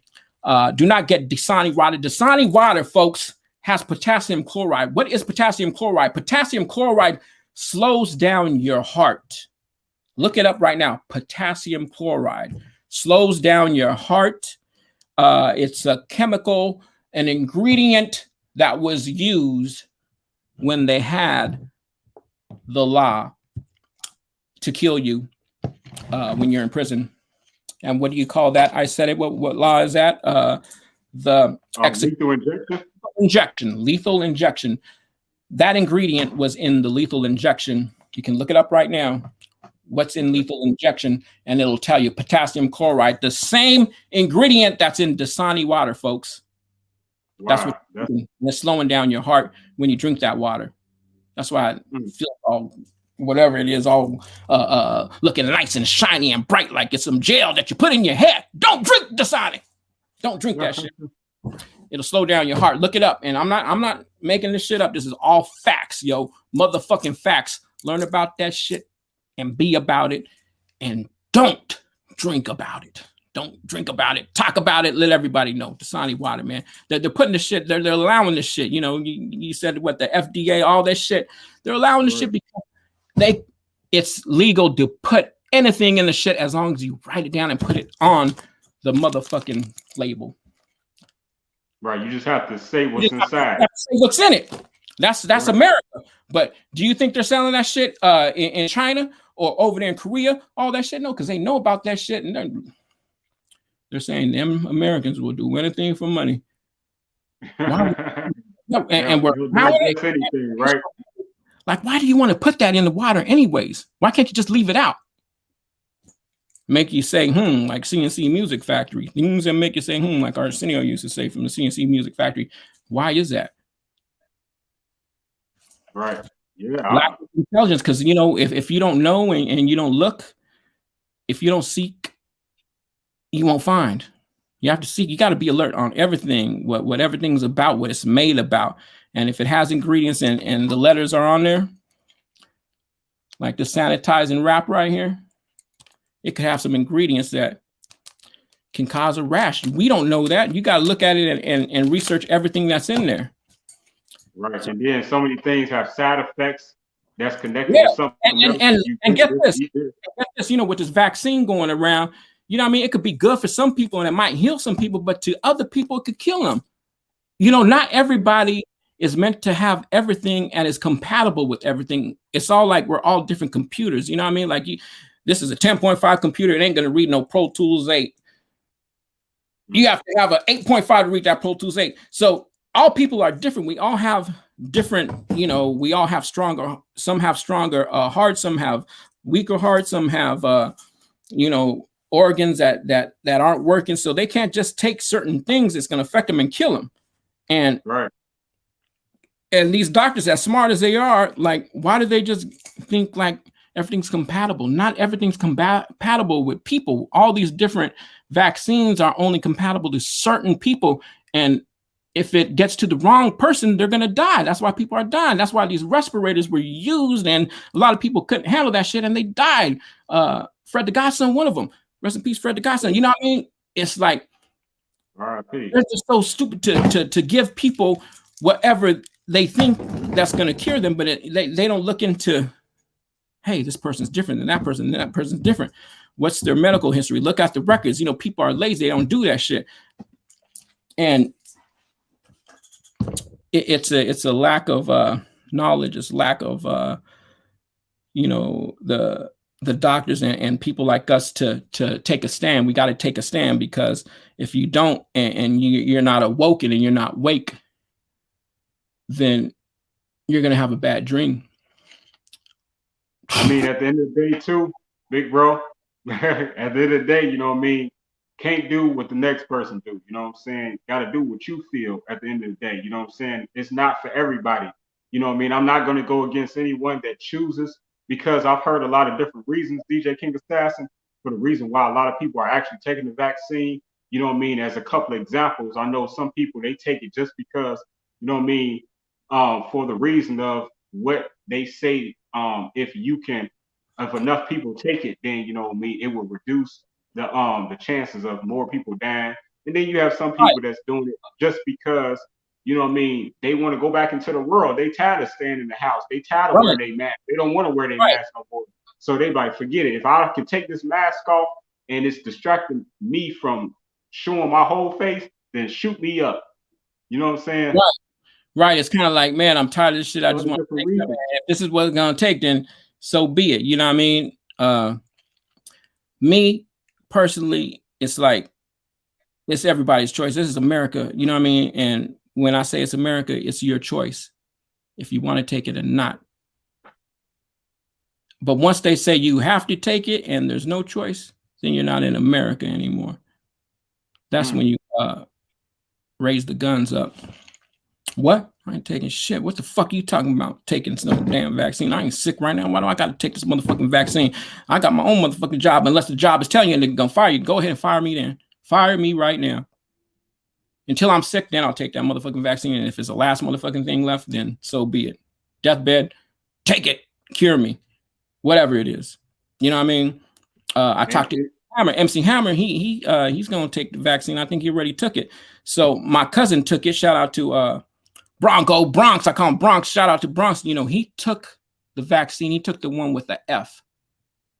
Oh, there's MC Hammer right there. Yeah, man, TMZ in the place to be. Hey, yeah. So, and he had side effects. You know what I mean? He had side effects.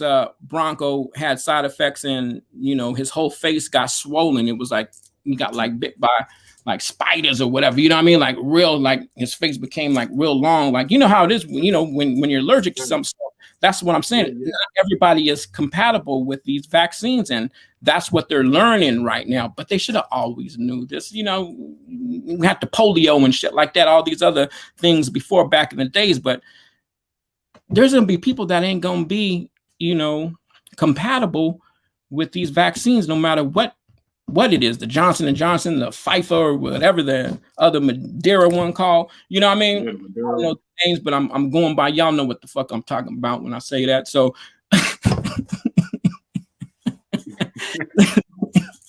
you know, it's those, you know what I mean? You stated some good points though. You stated some good points. Some good points, Fred. Straight up, man. You know what I mean? Everything that you're saying, man, these are things that can save people's lives, from the vaccine to the eating right. You know what I mean? It all is connected and tied in together, man. It's all about finding who you are, understanding, you know what I mean? How, you know what I mean? What do you want for yourself? You know what I mean? How do you want to be? How do you want your body to react? And, it's exactly what you said, how you want your body to react. Now, I think it's discipline. That's one thing that you have to have. Just like you discipline your kids, you got to discipline yourself on the eating that you do. Because sometimes, you know how the Muslims like fast and do fasting and all that shit. Sometimes you got to fast. Sometimes you have to like, and I hate to say that, but you know, you have to fast sometimes. And you know, people would do that sometimes, you know, back in the days to, you know, to make a statement, you know what I mean? And they wouldn't eat, but in reality, they were cleansing their bodies at the same time. So if you like to eat a lot of different things and try a lot of new things out and all that, you know what I mean? And you know, you work out or do whatever, you still gotta, man, take those times like and kind of like fast, man. You know what I mean? And that's what I think. I think you got to do shit like that, because if you don't, how are you gonna get the shit out of you, man? Because all that shit is toxic. You know, toxic. That it's a chain reaction at the end of the day. You know what I mean? You have to take those steps and go by it and really it's what you consume. It's what you consume what controls how you think, how you live, and how you act.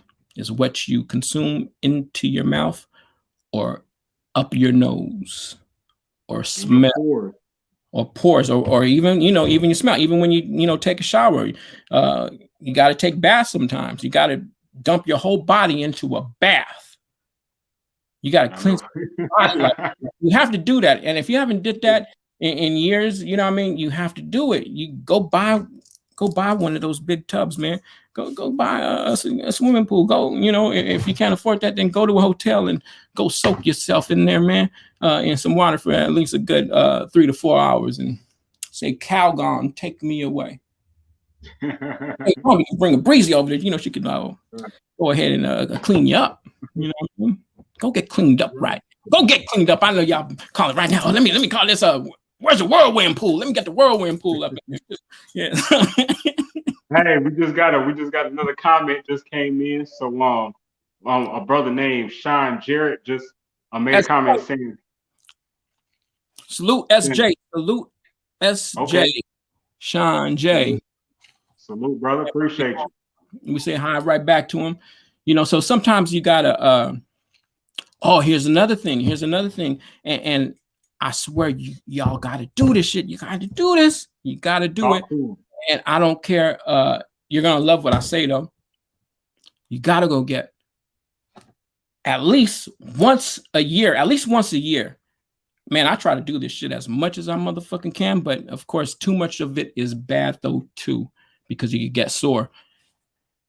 Have a massage. Have somebody massage you that you know you can trust, that can massage you, that, you know, it doesn't have to be a chiropractor or nothing like that. Just somebody that can just, you know, massage your whole body, man, because that does wonders too. That gets your blood flowing. You know what I mean? It takes out the blood clots. It you know, if you're sore anywhere, it's going to take that soreness out. And sometimes when you do it yourself, it just ain't that look, because you don't know sometimes what's sore on your body. You do not know what's sore on your body until somebody touches it or you touch it and it's hit with some pressure.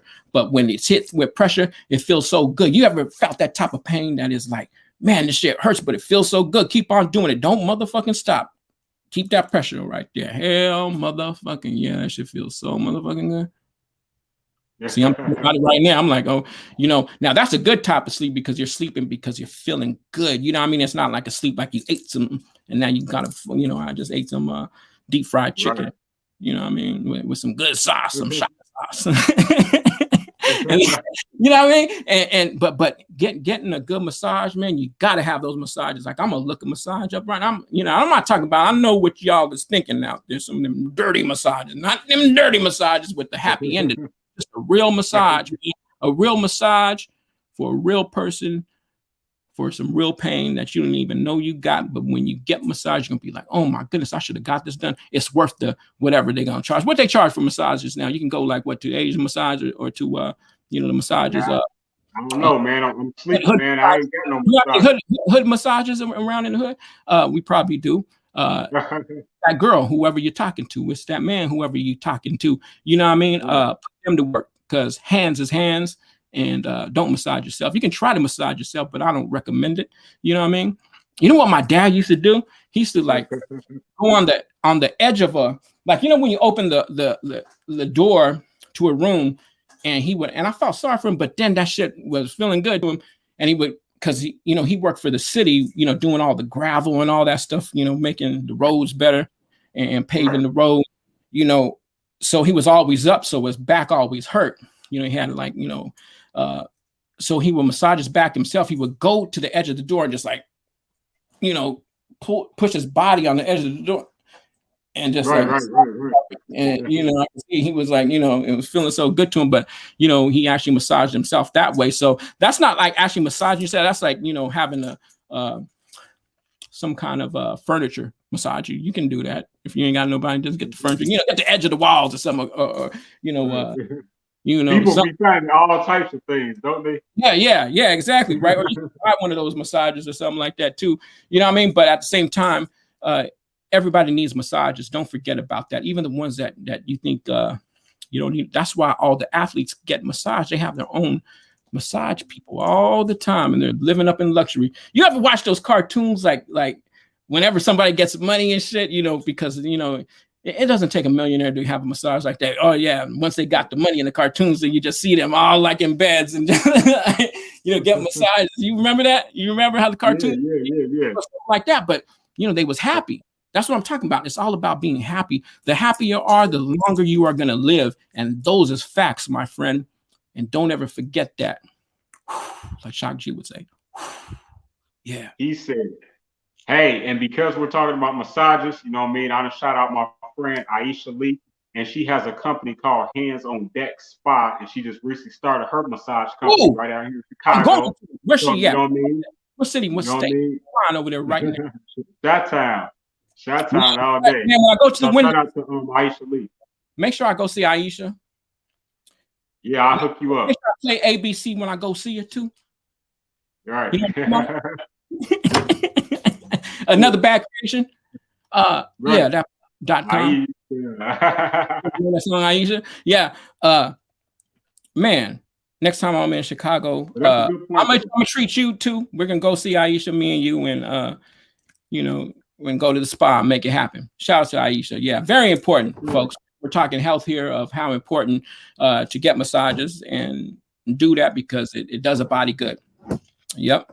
Indeed. I look forward to it, man. You know what I mean? Brother ain't never had a massage, so you know what I mean? That'll be a good thing, you know what I mean? Hey, you know what? I'll tell Be happy. you, and it's only on the Isaidit show, man, because we talk about the real shit right here. I mean, you got me and I said it, you would be thinking we'd be talking about like, music and different type of, we're talking about things that make you feel good. We're talking about life, man. We're talking about life right here. And this is what it's all about. And that's why we talk about those things. And me and I said, we always, it's always a good show when I'm on here because, we don't plan this out. I mean, everything goes from the shaka sauce to what we talk about now to the water, you know what I mean? All different subjects. And that's why it's always so lovely because it's a real situation. Nothing is scripted. You know what I mean? Nothing is scripted. It's all real life. And when we live life like an improv, that's when things are the most realist. That's why all the good movies that you see, most of them are not scripted. It's based on improv. You get, a slew of people together that all have talent. They know how to play off each other to bring the magic, and it's magic that happens. Yeah. Mm-hmm. And Sean, Sean said something else. What else did Sean say over there? Sean is giving another shout out. Yeah. He said you killing me over here. Ah, man. Yeah, you know what? And killing me over here. Well, that's what it's about, Sean. It's about, literally not killing yourself. I mean, I know you say it in that type of way, but these are the things that are going to make you happier and be a better person.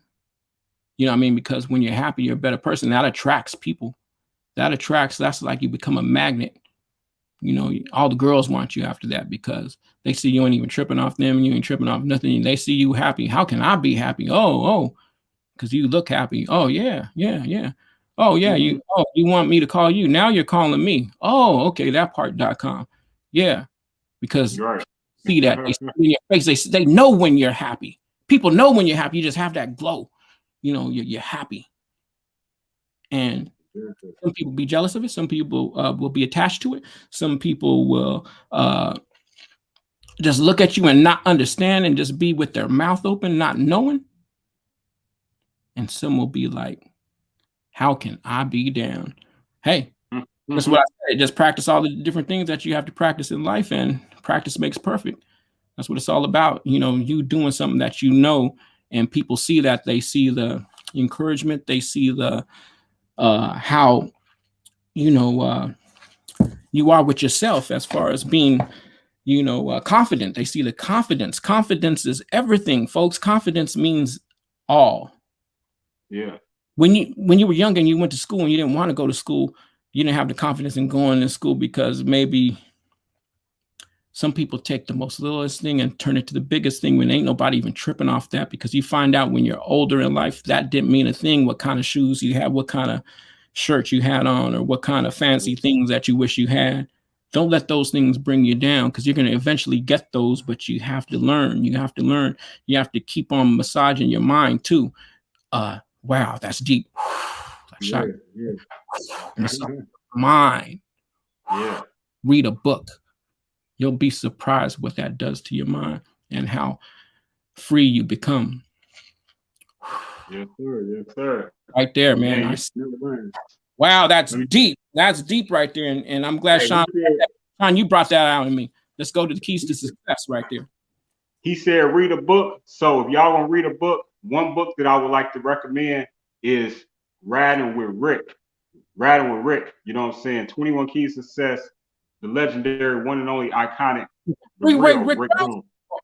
You know what I'm saying? So Uncle Ricky, man. That's Uncle Ricky. You ask Uncle Ricky, who's your favorite DJ? I don't know what he'll say now, but he used to say assassin. That's Uncle Ricky, man. Hey, I love Uncle Ricky, man. You know what I mean? When he got out of jail, he came to my show, the King Assassin show, when I had it in Hollywood, and I love Uncle Ricky, man. He would take me right after to to have laughs, you know what I mean, to the comedy club, because he would do all these different comedy shows in LA. And y'all coming to the club after? Yeah, we're coming to the club. What's at the club? Oh, comedy. Okay, yeah, because you know I'm saying yeah to whatever he's saying. Shit, I'm gonna get to hang out with Freeway Rick Ross. You think I'm gonna say no? I'm right there with you. You do, Uncle Ricky. Hell yeah. You selling dope, I'll probably right there too, man. But you know, of course, he ain't doing that no more. But at the same time, it's like that's Freeway Rick Ross, man. You know, he turned his life around, you know, and teaches the kids and goes and writes these books, and you know, he tells the kids, you know, what he went through and you know, the obstacles that he overcame. But again, he's telling you, you know, these are all the choices that he had in his life, and he was one of the lucky ones to still be living, because when you know, live a life like that, you're just like walking on the edge. You can be here today, gone tomorrow, or be in prison for the amount of time that he was in prison. He did all that, so he paid his debt to society for what he did, and now he turned his life around, and he's so much of a person that's so smart too. You know what I mean? Hats off to Freeway Rick Ross. The real Rick Ross is not a rapper. And he gave me them shirts too. The real, I have that book over here too, man. Yeah. Unless somebody get me for that book. I know it's over here signed by Freeway Rick Ross too. Yep. Yeah, I think it's over at 4040. You buy the E4040? Yeah, probably by the E4040. Oh man, let me go see the E40. Do you want to see the E4040? Yeah, we're gonna bring the E4040. But I'm going to share something with you guys too at the same time. So bear with me here while I bring the E4040. Here's the E4040. That's probably was you see an E40. Yeah. E4040. But looking at the E4040, how about this? How about the what do you see up in there? Oh, that's nice. Hold on, let me turn my camera off. Oh, that's nice. That's nice. You see Shock? There's Shock. Yeah. These are real pictures, man. Real pictures. You know what I mean? With real pictures. Yeah. So, you know, life is short, man, and life is fast, and you never know when you or your loved ones are not going to be here the next day. And I ask every one of you on a serious note to, you know, don't just tell somebody you love them. Go up to them and hug them and hold them and tell them what they mean to you, whatever they mean to you. You know what I mean? Everybody's different in different ways, but you got to do that. You got to do that. You know what I mean? Because you never know when you're not going to see that person again. You never know if they ain't going to see you again. You know, that's what, you know what, life is living, and we all live to die, and we don't know when our time is coming. All you know is that it's going to happen. And if it's going to happen, then you know it's going to happen one day when you probably least expect it on anybody, just like what happened to Shock, my brother Shock, man. You know what I mean? It happens. And you have to be ready for it, and you have to acknowledge your loved ones and give them the flowers while they're here. And so many people, I've been hearing that lately, every time I'm on Clubhouse or every time I'm just like, you know, watching live stuff, you know, I see more people really with the love and giving it up to the legends and to the people that to thank them and for their achievements, to thank them for being whatever the influence that they were to you in life, whether it's your mom, whether it's your dad, because they're not going to be here forever. You know, rest in peace to my pops who died of cancer. You know what I mean? Your parents are here forever. You know what I mean? Like, hug them, tell them, you know, do something positive with your life, and positive things are going to happen. And I think that's all you have to really, you know, intake in life is positivity, because positivity gives out positivity. When you're negative, it's going to bring back negative. You know what I mean? Just like when somebody calls you, and I got this from Shock, and you've probably seen this, and I'm going to share it with you. You know, when somebody calls you, you know, don't talk about the bad things in life. You know, you can say two things, this happened and this happened. Don't forget about that. You know, talk about the 4 things that were good that day, and then that brings more good things happening. It's all in the earth. It's all the vibes. It's all the reality of living, and whatever you put out there really comes back to you.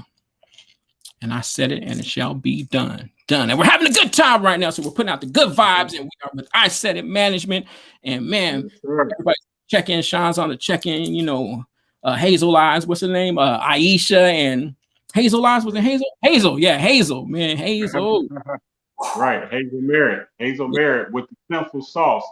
With the simple sauce right there, man. The simple sauce is an incredible sauce because you know, sinful with a C. Sinful with a C. Oh, sinful with a C. Oh man, big shout out to the C's, man. You know what I mean? Yeah.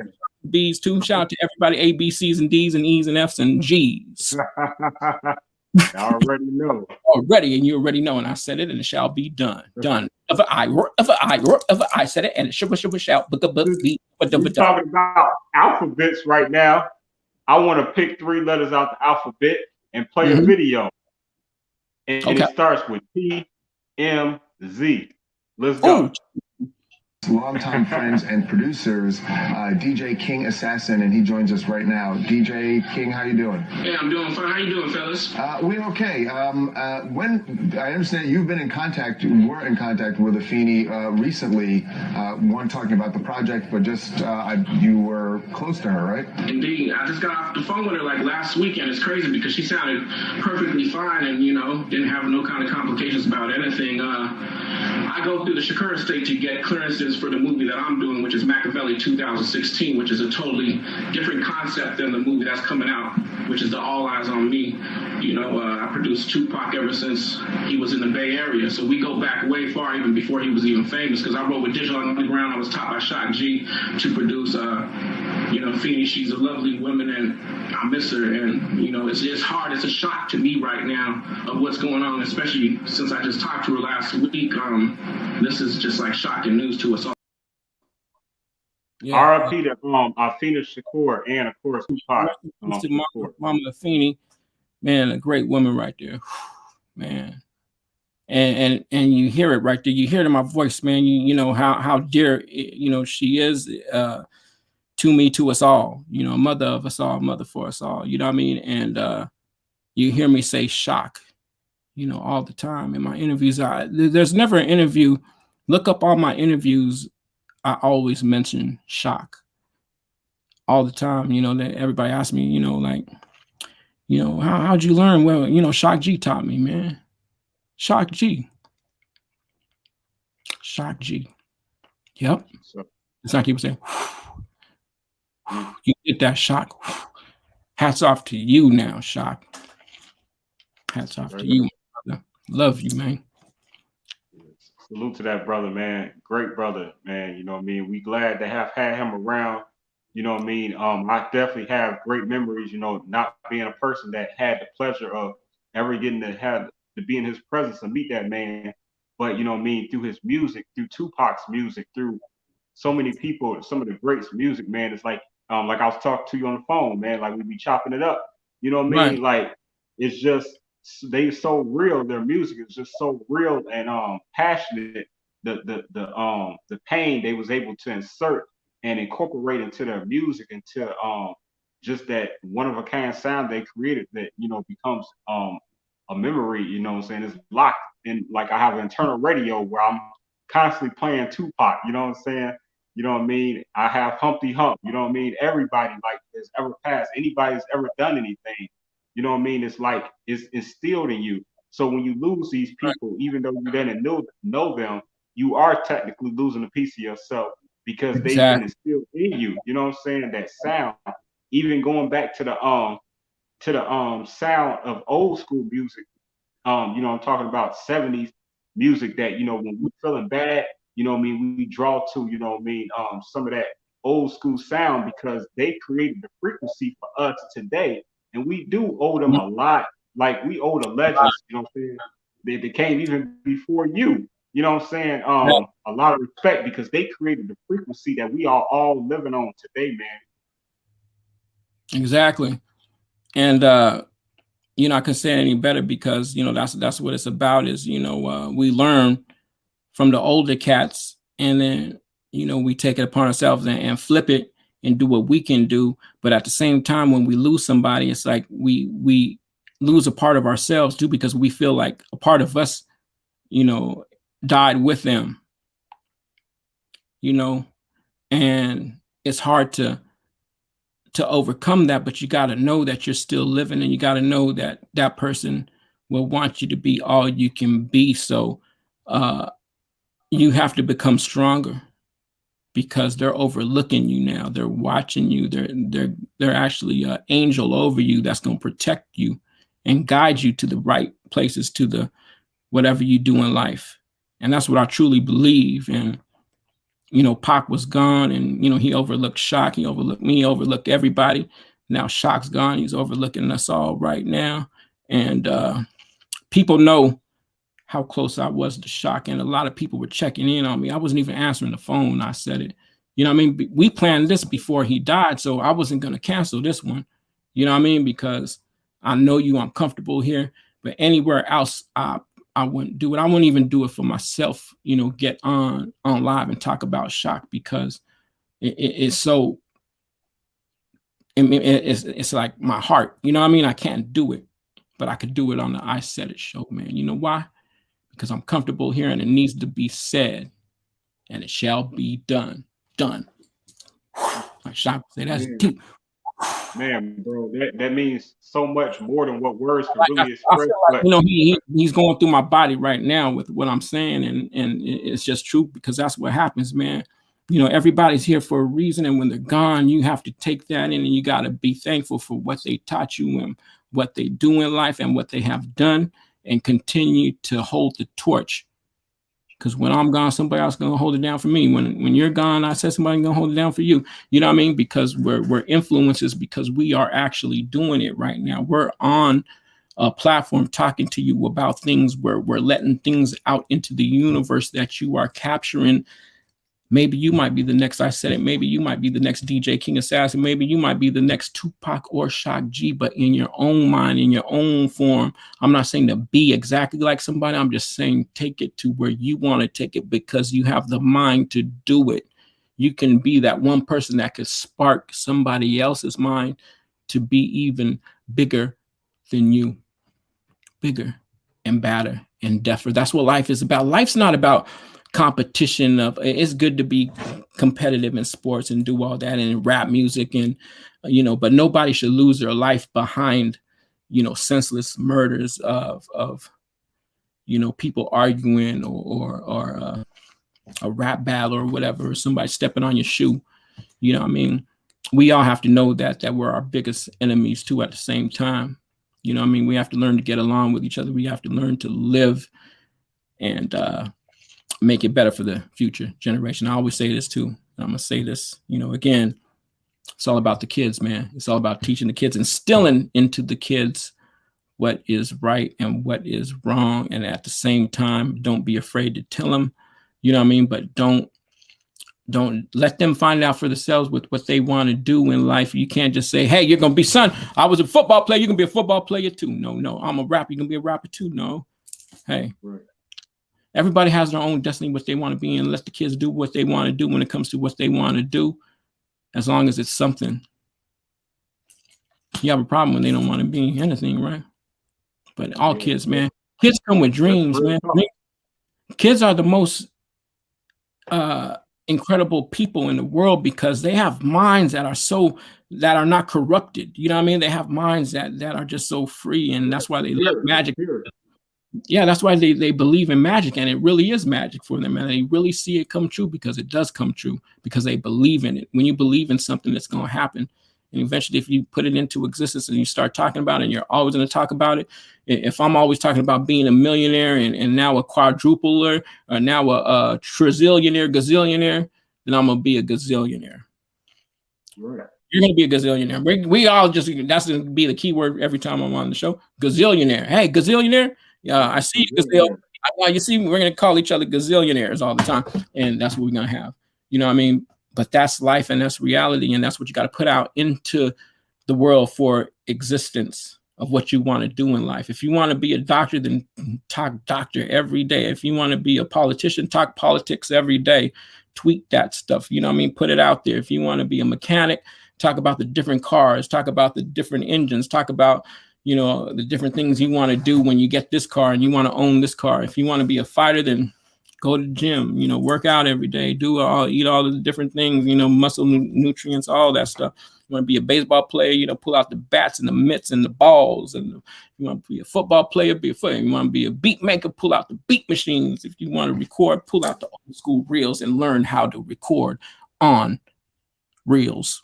And that's the secret Dr. Dre does and DJ Quick does, because it sounds more warmer. I said it, be done.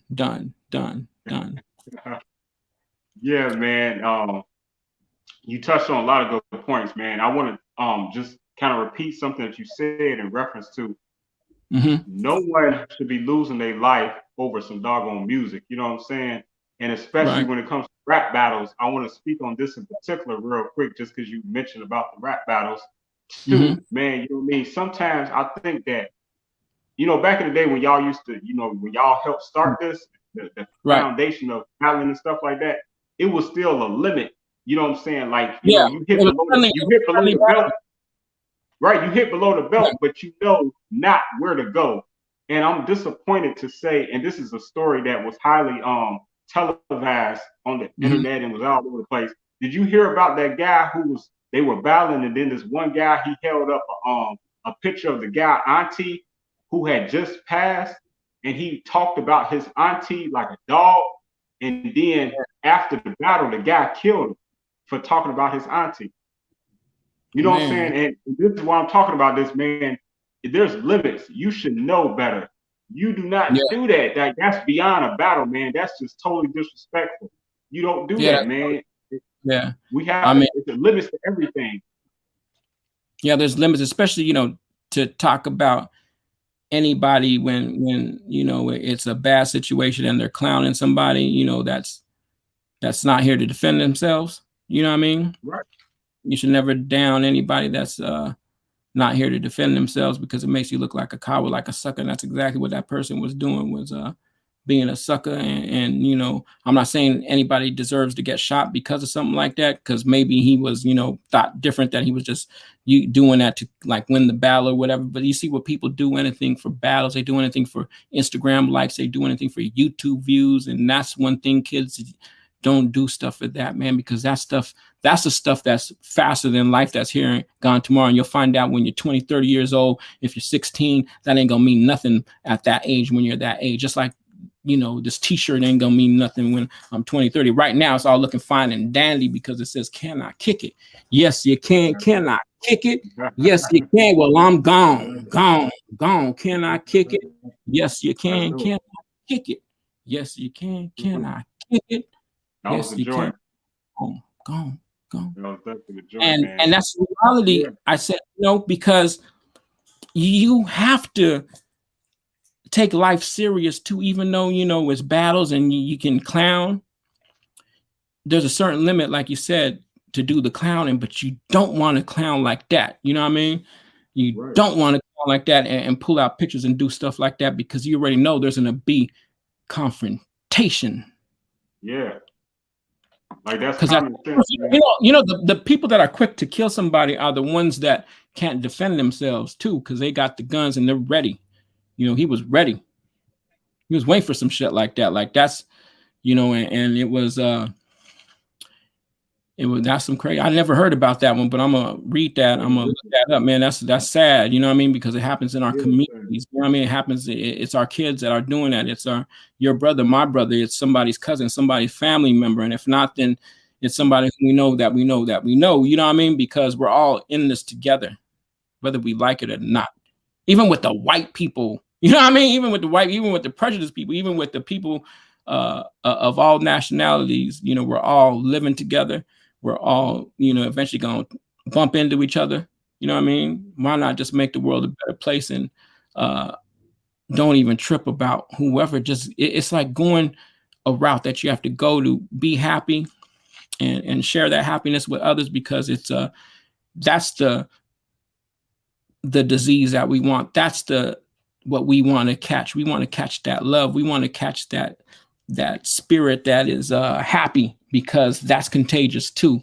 You know what I mean? Right. When you live around in fear, that's contagious too. Just like, the Indians used to say, if you ever watched that movie, I forgot the name of it, but with Little Jaguar, you know what I mean? They sensed the fear in a tribe that passed by them, and one of them just kept on looking at the fear in them, and the Indian captain, the chief said, "Don't stare at it. Even though you see that fear, don't bring it back to the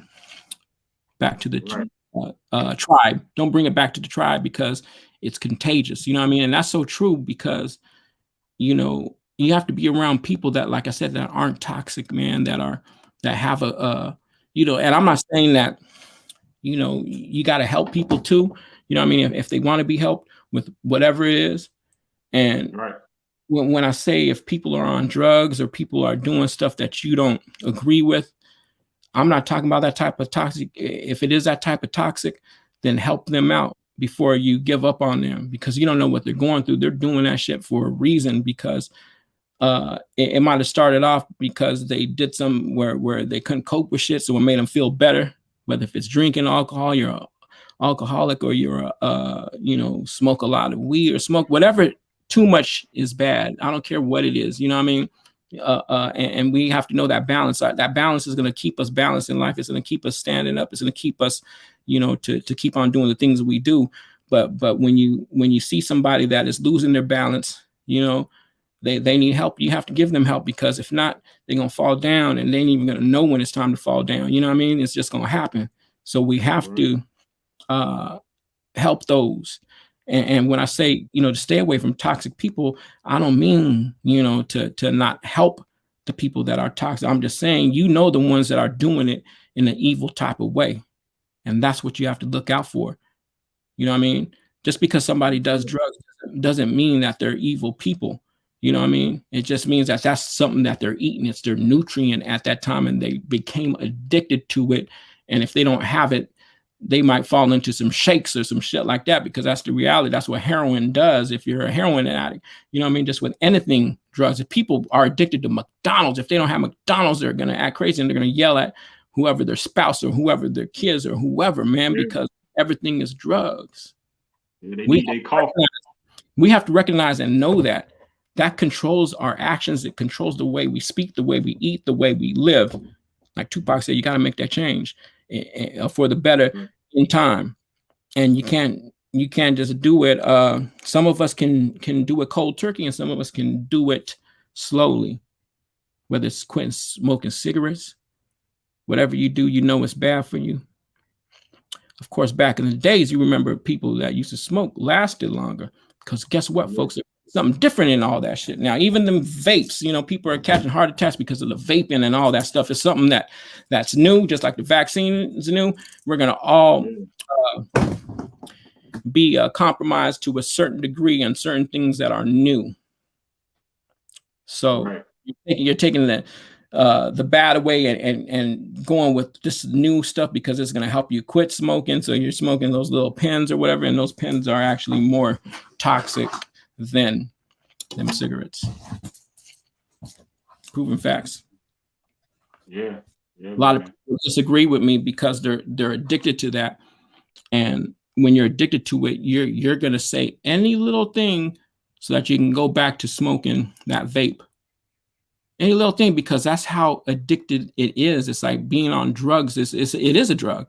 Anything that you like a lot and you do it and indulge in it, it doesn't even have to be a drug. It could be gambling. It could be sex. It could be anything. That's too much, that you're spending too much time on, and it's taken away from, you doing the things that you're supposed to do. Now, if you have that balance, then everything's all good.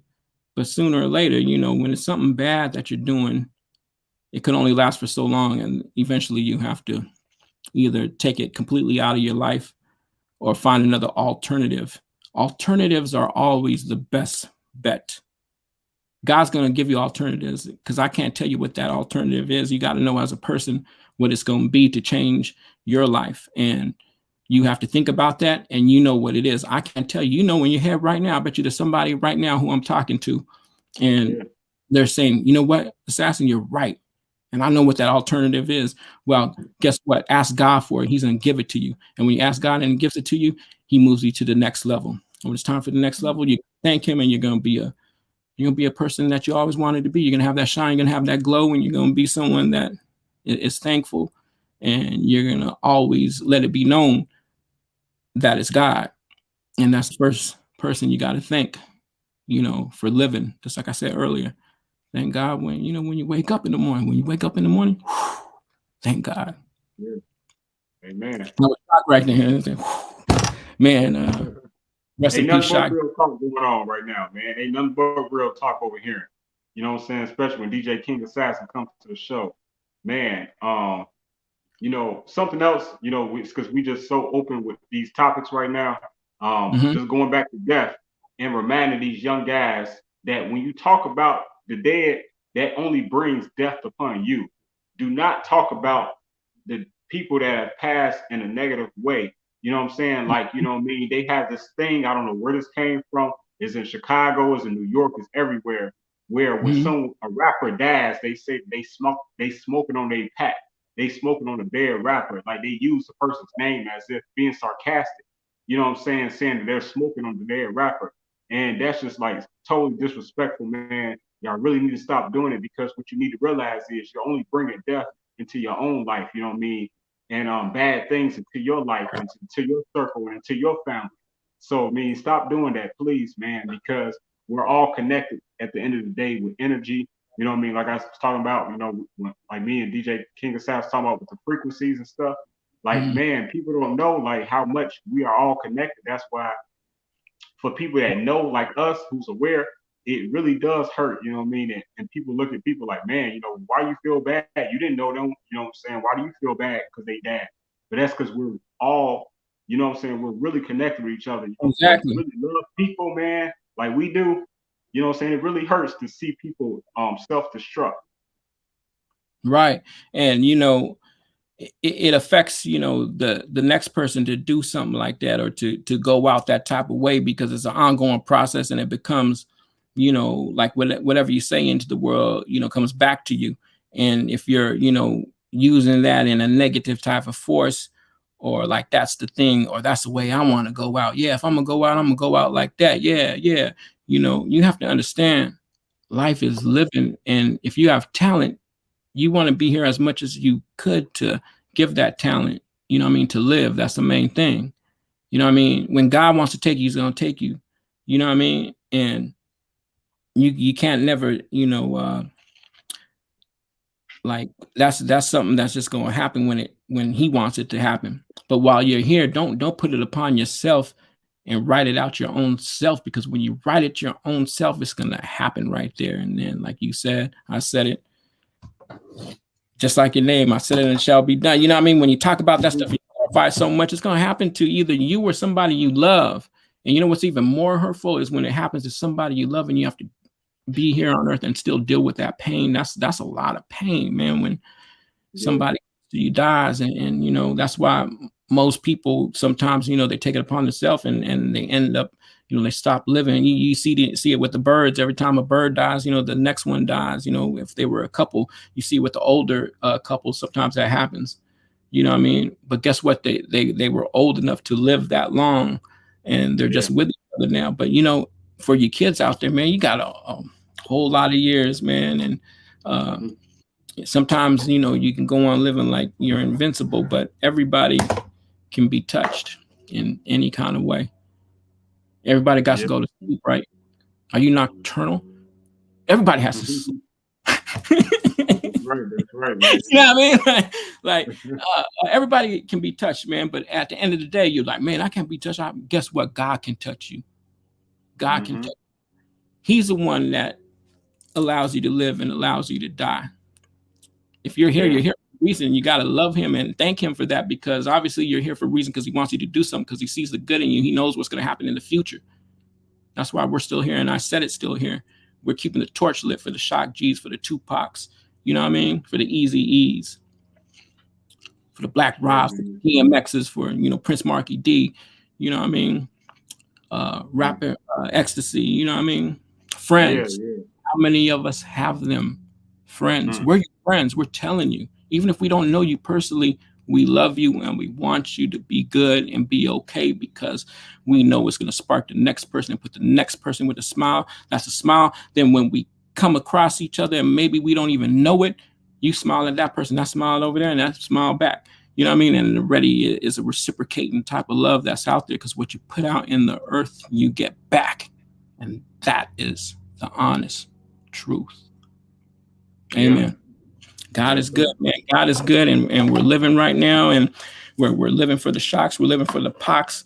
You know what I mean? And, you know, we have to understand that the future brings peace, joy, and happiness, but the future also brings death, and we have to know how to deal with it when it does come, because eventually it's going to come for all of us. But guess what? Right now, guess what you can do, and guess what I could do right now? You can do something that your kids will see. You can do something that your loved ones can see that can make a difference. You know what I mean? Whether you draw a picture for somebody, whether you do anything for somebody, do it for somebody you love right now, and they'll cherish that for the rest of their life. Rappers, make a good song, man. Go make a dope ass song right now. You know, put your heart into it. Talk about something that nobody else is talking about. Quit talking about, yeah, I'm gonna get this, get that, and blap this and blap that, and opt this and opt that, and wear my hat this way or that way, and it doesn't matter which way, because we're all God's children. And do that, and you'll see the goodness come out of what I'm saying, and it's gonna be a hit song for you. Yep. Yes, sir. Yep. You said it. I mean, this way. Hey, and that's true, man. You know what I mean? Put your all. We got to put our all into things. You know what I mean? I'm very pleased, you know what I mean, to have had quick success with this show. But you know what I mean? The backstory to part of the success, you know what I mean, of the show is, man, I put my all into it. You know what I'm saying? I take it seriously. I do my homework. You know what I'm saying? I'm putting a lot of thought. I'm always thinking about how I can make the next episode better. How can I continue to engage? I look back, I go and look at my old interviews and see what I did wrong, or my placement with my hands, my posture. You know what I'm saying? I do my homework, and obviously you've done your homework, you know what I'm saying, many years. That's why you are who you are. That's exactly why you are who you are. I see you active every day. You know, you have somebody new every day, and that's so huge, because, you know, your shows are piling up. And I'm gonna tell you something that Tupac told me, because it makes sense to what you were just saying right now. You know, the more shows you got, eventually there's gonna be one show that you did out of a lot of the shows that's gonna take it to the top, or get a lot of look, or whoever it is. You know, maybe they become more famous after, or maybe it's somebody you interview that, you know, goes viral for some reason. Whatever God intends. But at the same time, you know, it's causing you know, the focus to be on you and your show. And that's how things grow, because it's all about growing. When you grow, that means things will get bigger.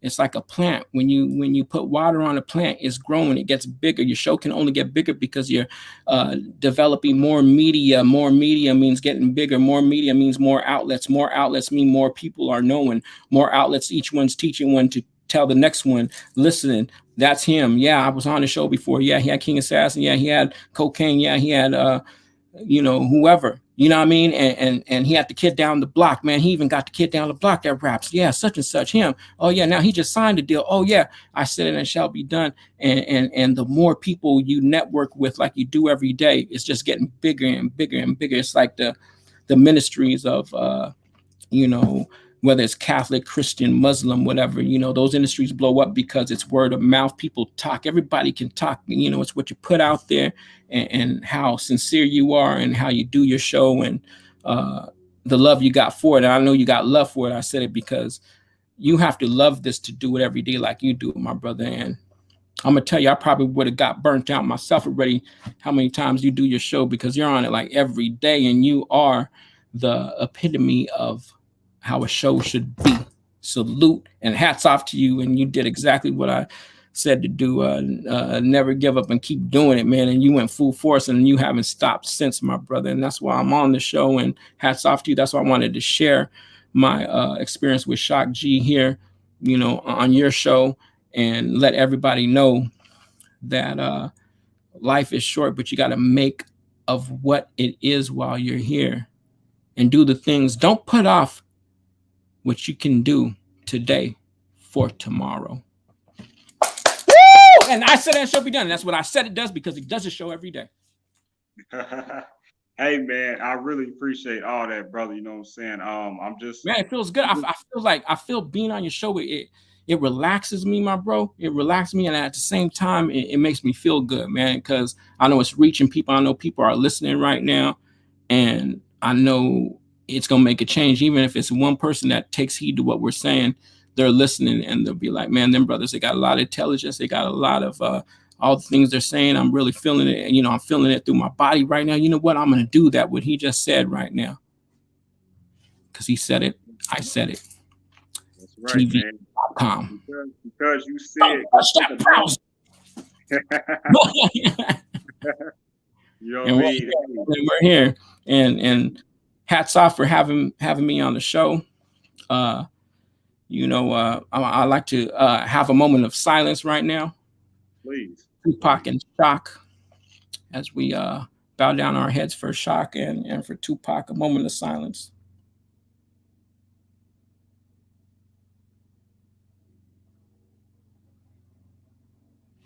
Tupac, go in and rock this. Now I hang around with the underground when we come around with I said it, and it shall be done. Done. Only right. Exclusive. Rest in peace to the legendary, iconic, man, one and only Tupac Shakur, and the legendary one and only Shock G. Man, may they both rest in peace. Their souls rest in power, man. They were some powerful spirits. And like you say, they are definitely still here with us. They just not, body's not in the physical, but they are, right. They didn't go anywhere. You know what I'm saying? Exactly. And and you can, anytime you want them around, you can just turn on that, turn on that music and listen to it. You know what I mean? Just like you can hear Tupac every day, you can hear Shock G every day. You know what I mean? Put on the song and they're right there with you, and you can feel their spirit.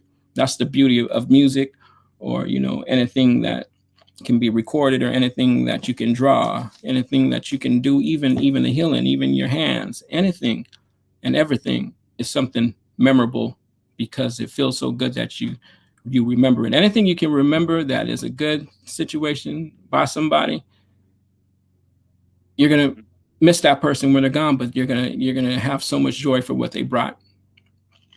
Yep. And I like what Cool Lady Cool, who's been commenting, said. She says they didn't die, they multiplied. Exactly. Thanks, Cool Lady Cool. That's so true, Cool Lady Cool. I'm glad you said that. They multiplied, because you know what? Shock always been a part of me, and now it's even more that he's gone, and now teaching others what he taught me, which multiplies. It's just like you said, we don't die, we multiply. Wow, that's deep, Cool Lady. Wow, I love that.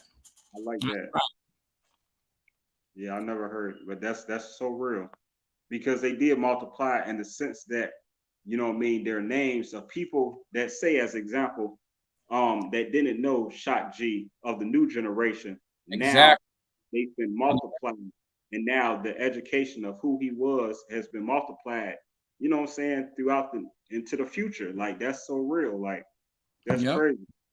Yep, exactly. It's just like, what we was talking about, it's something that's growing, and that's growing is multiplying, it's making things bigger, and just getting the word out, and your show getting bigger, you know what I mean? It's all a domino effect, and it's our world, you know what I mean? It's our world, because our world is your world, and we're a part of this world, just like the engagements that Cool Lady Cool said, we know her now because she put that out into the world. They left seeds who will work for the footsteps. Wow. Yeah. Who will walk with the footsteps. They left seeds who will walk with the footsteps. Walk the footsteps. They left seeds who will walk the footsteps. Absolutely. Mm-hmm. She on it right now. I'm on it right now. You should be right here with us on the third panel up top, right in the middle, or on the side, wherever you want to be. Cool lady, cool. You are cool in my book, and keep on bringing it and teach lady. each one. That's what you do, and we love you, cool lady, cool. And you know what? I'm glad that we see, and it's all a reciprocated thing because people see this, they see the comments, they see what Cool Lady Cool said, you know what I mean, which makes a lot of sense, which needed to be said because that's the truth and the reality, because it goes with what we were talking about, multiplying, getting that look for whatever it is that you decide to do in life and be in life. It's going to reflect upon you, and it's going to reflect upon your kids. It's going to reflect upon the city where you're from, the community, everything. Don't think that you, because if you don't have a talent, you just don't know your talent yet. That's all it is. It's not all about everybody being a rapper, everybody being a DJ, a singer, a model, or whatever. You know what I mean? You have to find out what you love in life, and love it so that you live a happy life. Don't, and sometimes we have to sacrifice things, as far as, maybe we might have to work at a McDonald's or something for a couple months. But if you have that game plan and you save up because you're working there to get to the next job, or until you can feed the schooling where you're going to get that other paying job that you want to get, it's going to come. But guess what? You couldn't get there without McDonald's. Yeah. Everybody has to start somewhere. It just ain't gonna come to you, and it's not gonna be easy. You got to know there's gonna be hurdles in life that you're gonna fall down. But the main thing is to get back up and keep on going, and you're gonna get there eventually. First when you were a baby, you started crawling and you started walking. Now you can run. Things get better in time because you start learning, even from your failures. Your failures are probably the most valuable things to learn in life, because you take heed to it and you be like, I ain't gonna do that no more. I ain't gonna stick my finger in that socket no more. Right. Only Shock can put it in there. Only Shock can do the shocking, right? Shock is Shock G. So, you know what I mean? Everybody has a little light under the sun, under the sun, under the sun. With the light, though. And there's Shock Spirit right there. You see him? Yeah, I see that. That's super powerful right there. Hold on, let me take the camera off me so they can appreciate this. Wow, that's deep. That's wow. That's powerful, girl. It was almost like I seen someone moving. Yeah, I've seen that. That's crazy. Wow. Yeah. Right here on the Isaidit show, man. Nowhere else. Right here. King Assassin, I said it, and King Assassin, and the real in the back, and Shock G around here, Spirit and Tupac, all right here. Okay. Don't go nowhere until the next time. The next place will be coming with some new music, coming with the new talk, new things, whatever's going on in the world, because there's always something new going on in the world, and best believe we're gonna talk about it. Yeah, man, you already know, brother. You always welcome back, man. I love your show, man. I love being on here. Brother, I love you, man. I respect you. Love you too, man. Hey, you know what? Next time I come to Chicago, me and you, man, we're gonna hang out, man. You're gonna take me to the pizza place. We're gonna go everywhere. We're gonna have some good times. We're gonna eat. We're gonna have a little food here and there. We're gonna go see. We gotta hit up Aisha. And we gotta hit up Aisha. Aisha, exactly. Shout out to Aisha. ABC, another bad creation. Aisha. I'm out, my brother. I love you like a fat boy love cake. You know what I mean? Give the mom, give the dad, give everybody, your whole family. And I know, for the ones that ain't here that you lost, I said it. They're looking after you, and they're your angels, and know that. And that's what I'm gonna adapt in my life for the people I lost. Rest in peace, Pac, Shock G, my dad, and all the ones that we lost in life. We're living for them now, and we got to keep the torch lit, and we have to stay positive. That's right. Absolutely. Rest in power, Shock G forever. And I love everyone of you, man. And love you, man. Be safe out there. Keep in touch, brother. You know what I'm saying? You already know anything you need, brother. You know what I'm saying? Just holler at me. I'm a phone call away. And I'm even closer than that, really, though. You know what I'm talking about? So that's right. Hey, Love Get you, at me, man. brother. I appreciate you. Much respect, Love salute, you. and hey, keep making that fire music. And we actually gonna Yeah. close it out. I got some new joints for you coming too, man. We're gonna talk about that, and we'll decide when you're gonna play it, because it's all up to you. I'm gonna just feed you everything that you need, and man, keep doing your thing. It means a lot, man. This platform is incredible, and I'm glad to be on it. I'm glad you had me on the show. I thank God, and I thank you, and I thank everybody that tunes in and continues to support the IsaiditTV.com right here. Presentation. Yes, sir. I'm grateful, man. You know what I mean? Every time, you know what I mean, powerful spirits and energies, sources, force fields like yourself, man, you know what I mean, walking planets show up on the show, man. You all make the show everything, man, and help me to do what I do. So much love. Straight like Much that. love, man. Much love. And keep it popping, man, right here. And don't forget, tell the ones you love that you love them. Give them a big hug right here. You know what I mean? Until next time, the wheels spin and the turntable spin, and we go round and round, round we go. Let's get it. I Let's said get it. If anybody else, support DJ King Assassin because I said it. Peace, brother. Love you, man. One I love love. you too. I love you. One love. Hey, again, thank you for so much for everyone that was able to tune in with us live, man. Man, you know what I mean? We hit 2 hours and 30 minutes, man. It didn't even seem like it though. You know what I mean? It didn't seem like we was talking for 2 hours, 30 minutes. I would have thought it would have been like an hour and a half. But you know what I mean? We talking to good people, real people, man. You know, you just be chatty catty, you know what I'm saying? So it's all love. And it's all love to everyone that's out there. Thank you for everyone that participated today with comments, everyone that shared the video. I'm just very grateful for everyone. And you know, thank you to my sponsors. So I'll run through the sponsors real. I'm tired. I ain't gonna lie, I'm tired. Like I'm exhausted, man. You know, now that it's over, I'm exhausted. But you know, but we gonna shout out our sponsors like always though. Much love to Cool Lady, Cool. Appreciate you, Queen. Much love to Sean Jarrett who participated, and Hazel Merritt. Make sure y'all go get y'all sinful sauce because I said it. So peace, peace. So when it comes to the sponsors, I'm gonna start with streetscienceradio.com. So definitely I want you all to go and visit streetscienceradio.com. Shout out to my brother Phil Cantone. You know what I mean? He's been holding it down, and he actually has a great program too, that I'm going to be talking more about in upcoming shows. Speaking about a program that he has to where artists can actually be paid for non-performances. So that's really neat. So it's something that you definitely be interested in. I already know. Also, to my other sponsor, Andy the Barber Doll. If you add a .com to that, you'll be able to go to her website. And she's actually a beauty influencer, and she's been doing a lot of great things. Like I say, really helping women with their self-esteem, because you know the way that you look in the mirror and the way that you feel really will affect on how good your day will go. Just like positive thinking, and it's all tied together. So shout out to Andy the Barber Doll. Also, much love to Dolores Green with hairbossbiz.com. She can be reached at hairbossbiz@gmail.com or 708-595-0016.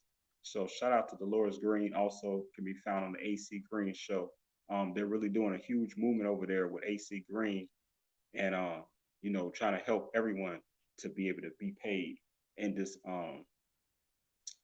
movement when it comes to hair. You know, we can make millions off of this too now. So also, I want to also shout out Cherie Spears, and you can see her website right at the top of the poster. So make sure y'all support her too.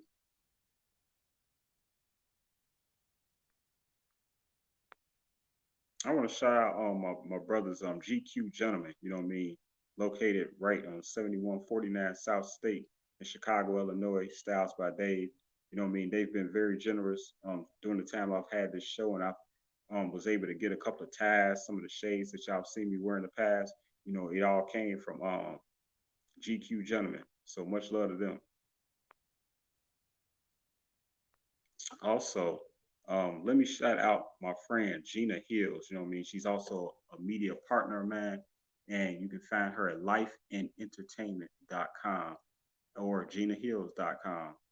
And she's been doing a lot of big things. Like I say, she's on the XOD network, and she's on Comcast Channel 17 every Saturday night, 6 p.m. CST time. So make sure y'all check out her, Gina Hills.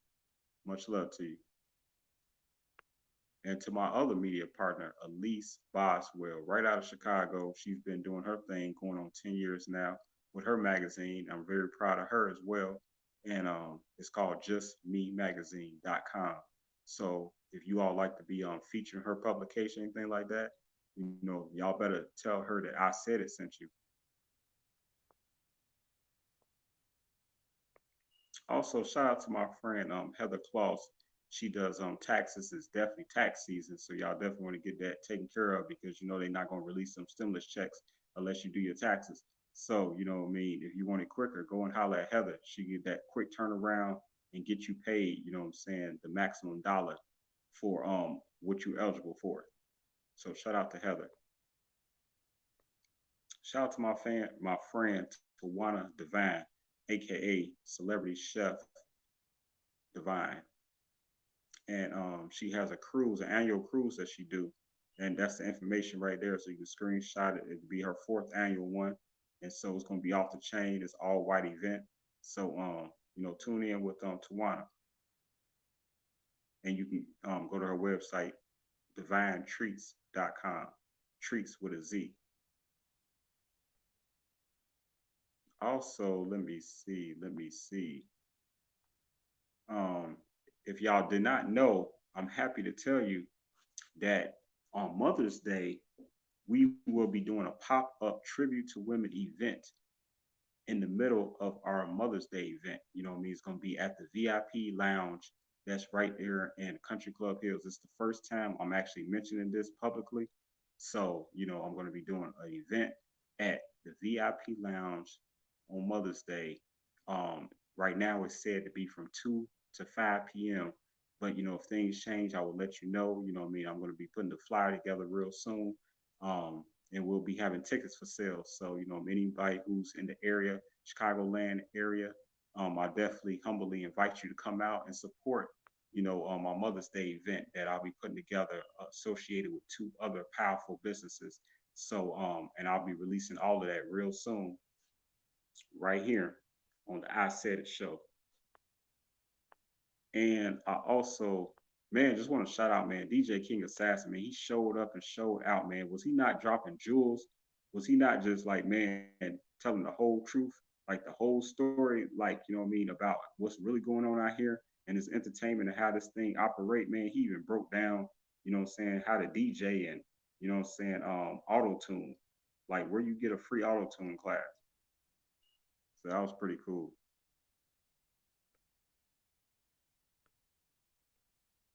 So yeah, the brother he's worked with White Clef. We didn't really talk about that too much, but yeah, he's also has been a DJ with White Clef too, and did some music. And these just a few pictures. That's I forgot which Marley son that is, but that's one of the Marleys that he's with right now. Shout out to Eazy E. This is a mixtape that DJ King Assassin had put out called Lords of Hip Hop. West Coast Kings that he had put out, not long ago. So you can man, just make sure y'all be following DJ King Assassin, do big things. That's him and Ice-T and Coco. Again, this DJ King Assassin with the legendary MC Hammer, Mr. Can't Touch This. Yeah, he lucky I didn't get to see this. I forgot to hold this up. This DJ King Assassin as a shorty. Nice. Yeah, this him on the he was on iHeart. That's him. Brother in the middle, I'm not sure. And then we already know the legendary icon OG Cocaine. You know what I'm saying? Shout out to OG Cocaine. He have a new single out too. Um, Don't Make Me It.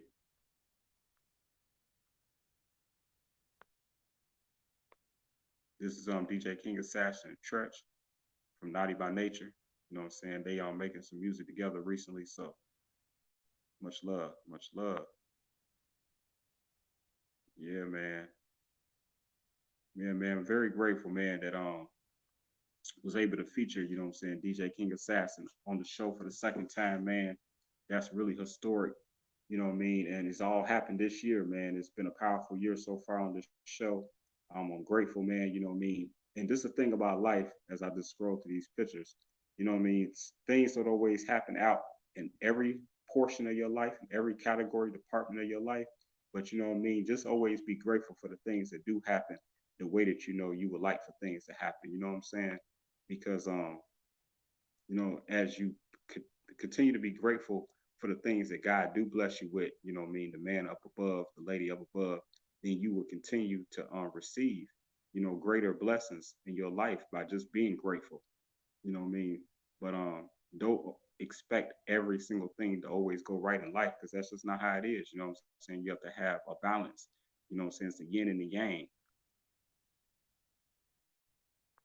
Okay, appreciate that. Cool lady, cool. She said MC Hammer got some new music too, so that's what's up. We need to check for that. Appreciate you. Yeah, and again, I just want to thank everybody again for tuning in. I definitely want to give my condolences again to Shock G. May he rest in peace.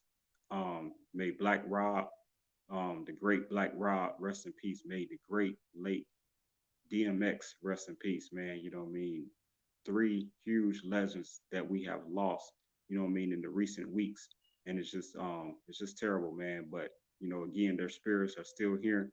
And you know, my prayers go out to all their family and their friends, and my condolences to DJ King Assassin as well, because like he said and explained that, you know, he was great friends with the late great Shock G. So yeah, you know what I mean? We did it, man. Get another interview accomplished down the drain, man. You know what I mean? Up in the air. Toast. You know what I mean? Don't worry, I don't have no liquor in this glass. You know, I'll drink while I do my interviews.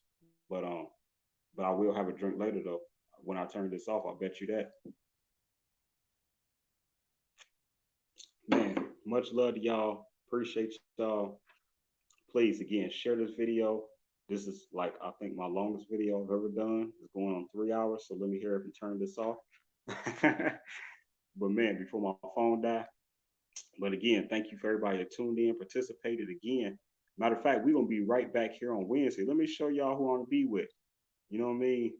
Man, let me tell you about who I'm gonna be with on Friday. Do y'all know who this is? Man, do y'all know who this is? This is LJ Wicks. Do y'all know that she is the first Dutch female MC in hip hop? And she was also the first lady of Ultramagnetics MCs from the Bronx.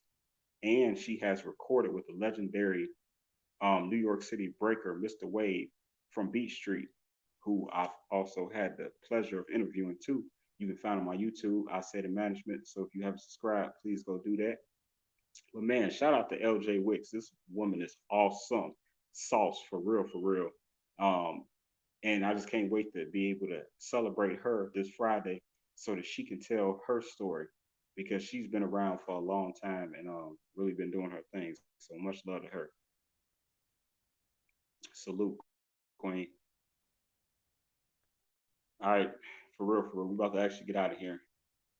Thank you again to the host of the King Assassin Show, the one and only DJ King Assassin. Assassin.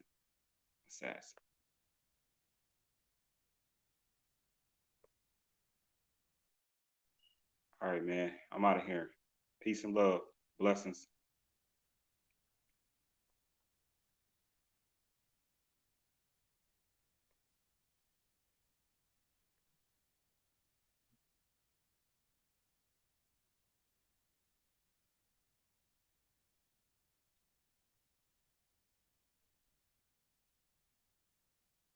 And don't forget to visit isaidit.tv.com.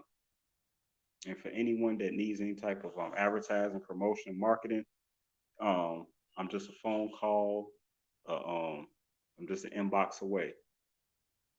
And real quick, man, before I get out of here, what am I doing? What am I doing? I got to get my life together. I got to remind you all about this hot referral program that I built. So, because it's never about me, it's about all of us, you know what I'm saying? And so I had to create a way, like, you know what I mean, to where we can all make money. You know, it's been said that, you know what I mean, you can't make money with everybody, but I beg to differ, and I'm going to prove it, you know what I'm saying, with this program that I created.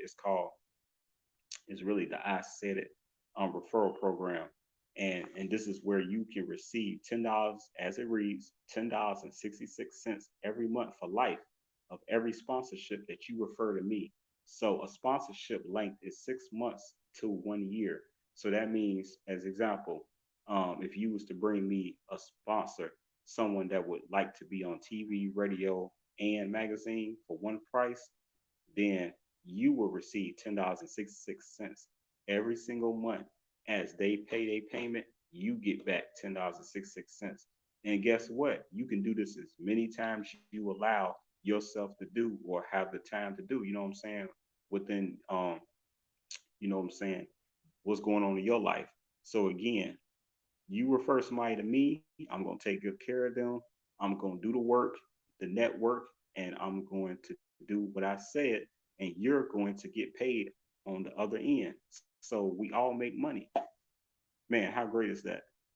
Man, I don't know what's greater. That's one of the best things I heard today is that we can all make money together. Remember that. We can all love each other. We don't have to hate on each other. We don't have to be jealous of no one because we have the power to do what we want to do out here, especially here in America. So, man, take advantage of that and just, you know what I mean, hit me up and in that order. But much love to y'all. Let me get out of here. And if you didn't know, for my upcoming Mother's Day event, this backdrop will be presented live in person. The backdrop will be there. You know what I'm saying? And as an addition for advertising means for any business who would like to be promoted at my show, at my event on Mother's Day, I have something set up to where for just only $20. Now listen, I'm talking about $19.99 plus a penny. You can be advertised at my show, at my event live for the duration of the entire show. And you be like, how you gonna do that, Mike? Hey, watch me work. You know what I'm saying? Hit me up. And I promise you, I know what I'm talking about. I got this. Much love to y'all. Blessings. Put the guns down. Love one another. Don't hate on each other. There's no need. There's enough money out here for everyone to make some money. You know what I'm saying? And pray and meditate sometimes. You know what I'm saying? That's how I got to this point in my life. You know what I'm saying? It took a lot of meditation. It took a lot of prayer. It just took a lot of focus. And you have to see who you are. You know what I mean? You take time and figure out who you are because it's very simple out here. When you see somebody else doing something, you're like, oh, they making money. Let me go do that. Are they making money doing this? Let me do that. But everything's not for everybody. You know what I'm saying? This is for me because um, I really love it. You know what I'm saying? I really love people. I really like being able to have a platform to be able to celebrate you, to be able to tell your story. And by the way, if you need an interview, you know I also do artist and business spotlight interviews. So please check me out. You can contact me at I said it. Hold on. I'm just gonna make this easy. Right there. This is how you can contact me. And that's I said it.mc@gmail.com. Or if you're a Facebook friend of mine, then just inbox me. It's that simple. Much love. Now, for real, I'm gone. Salute. Oh, yeah, if anybody asks, I said it.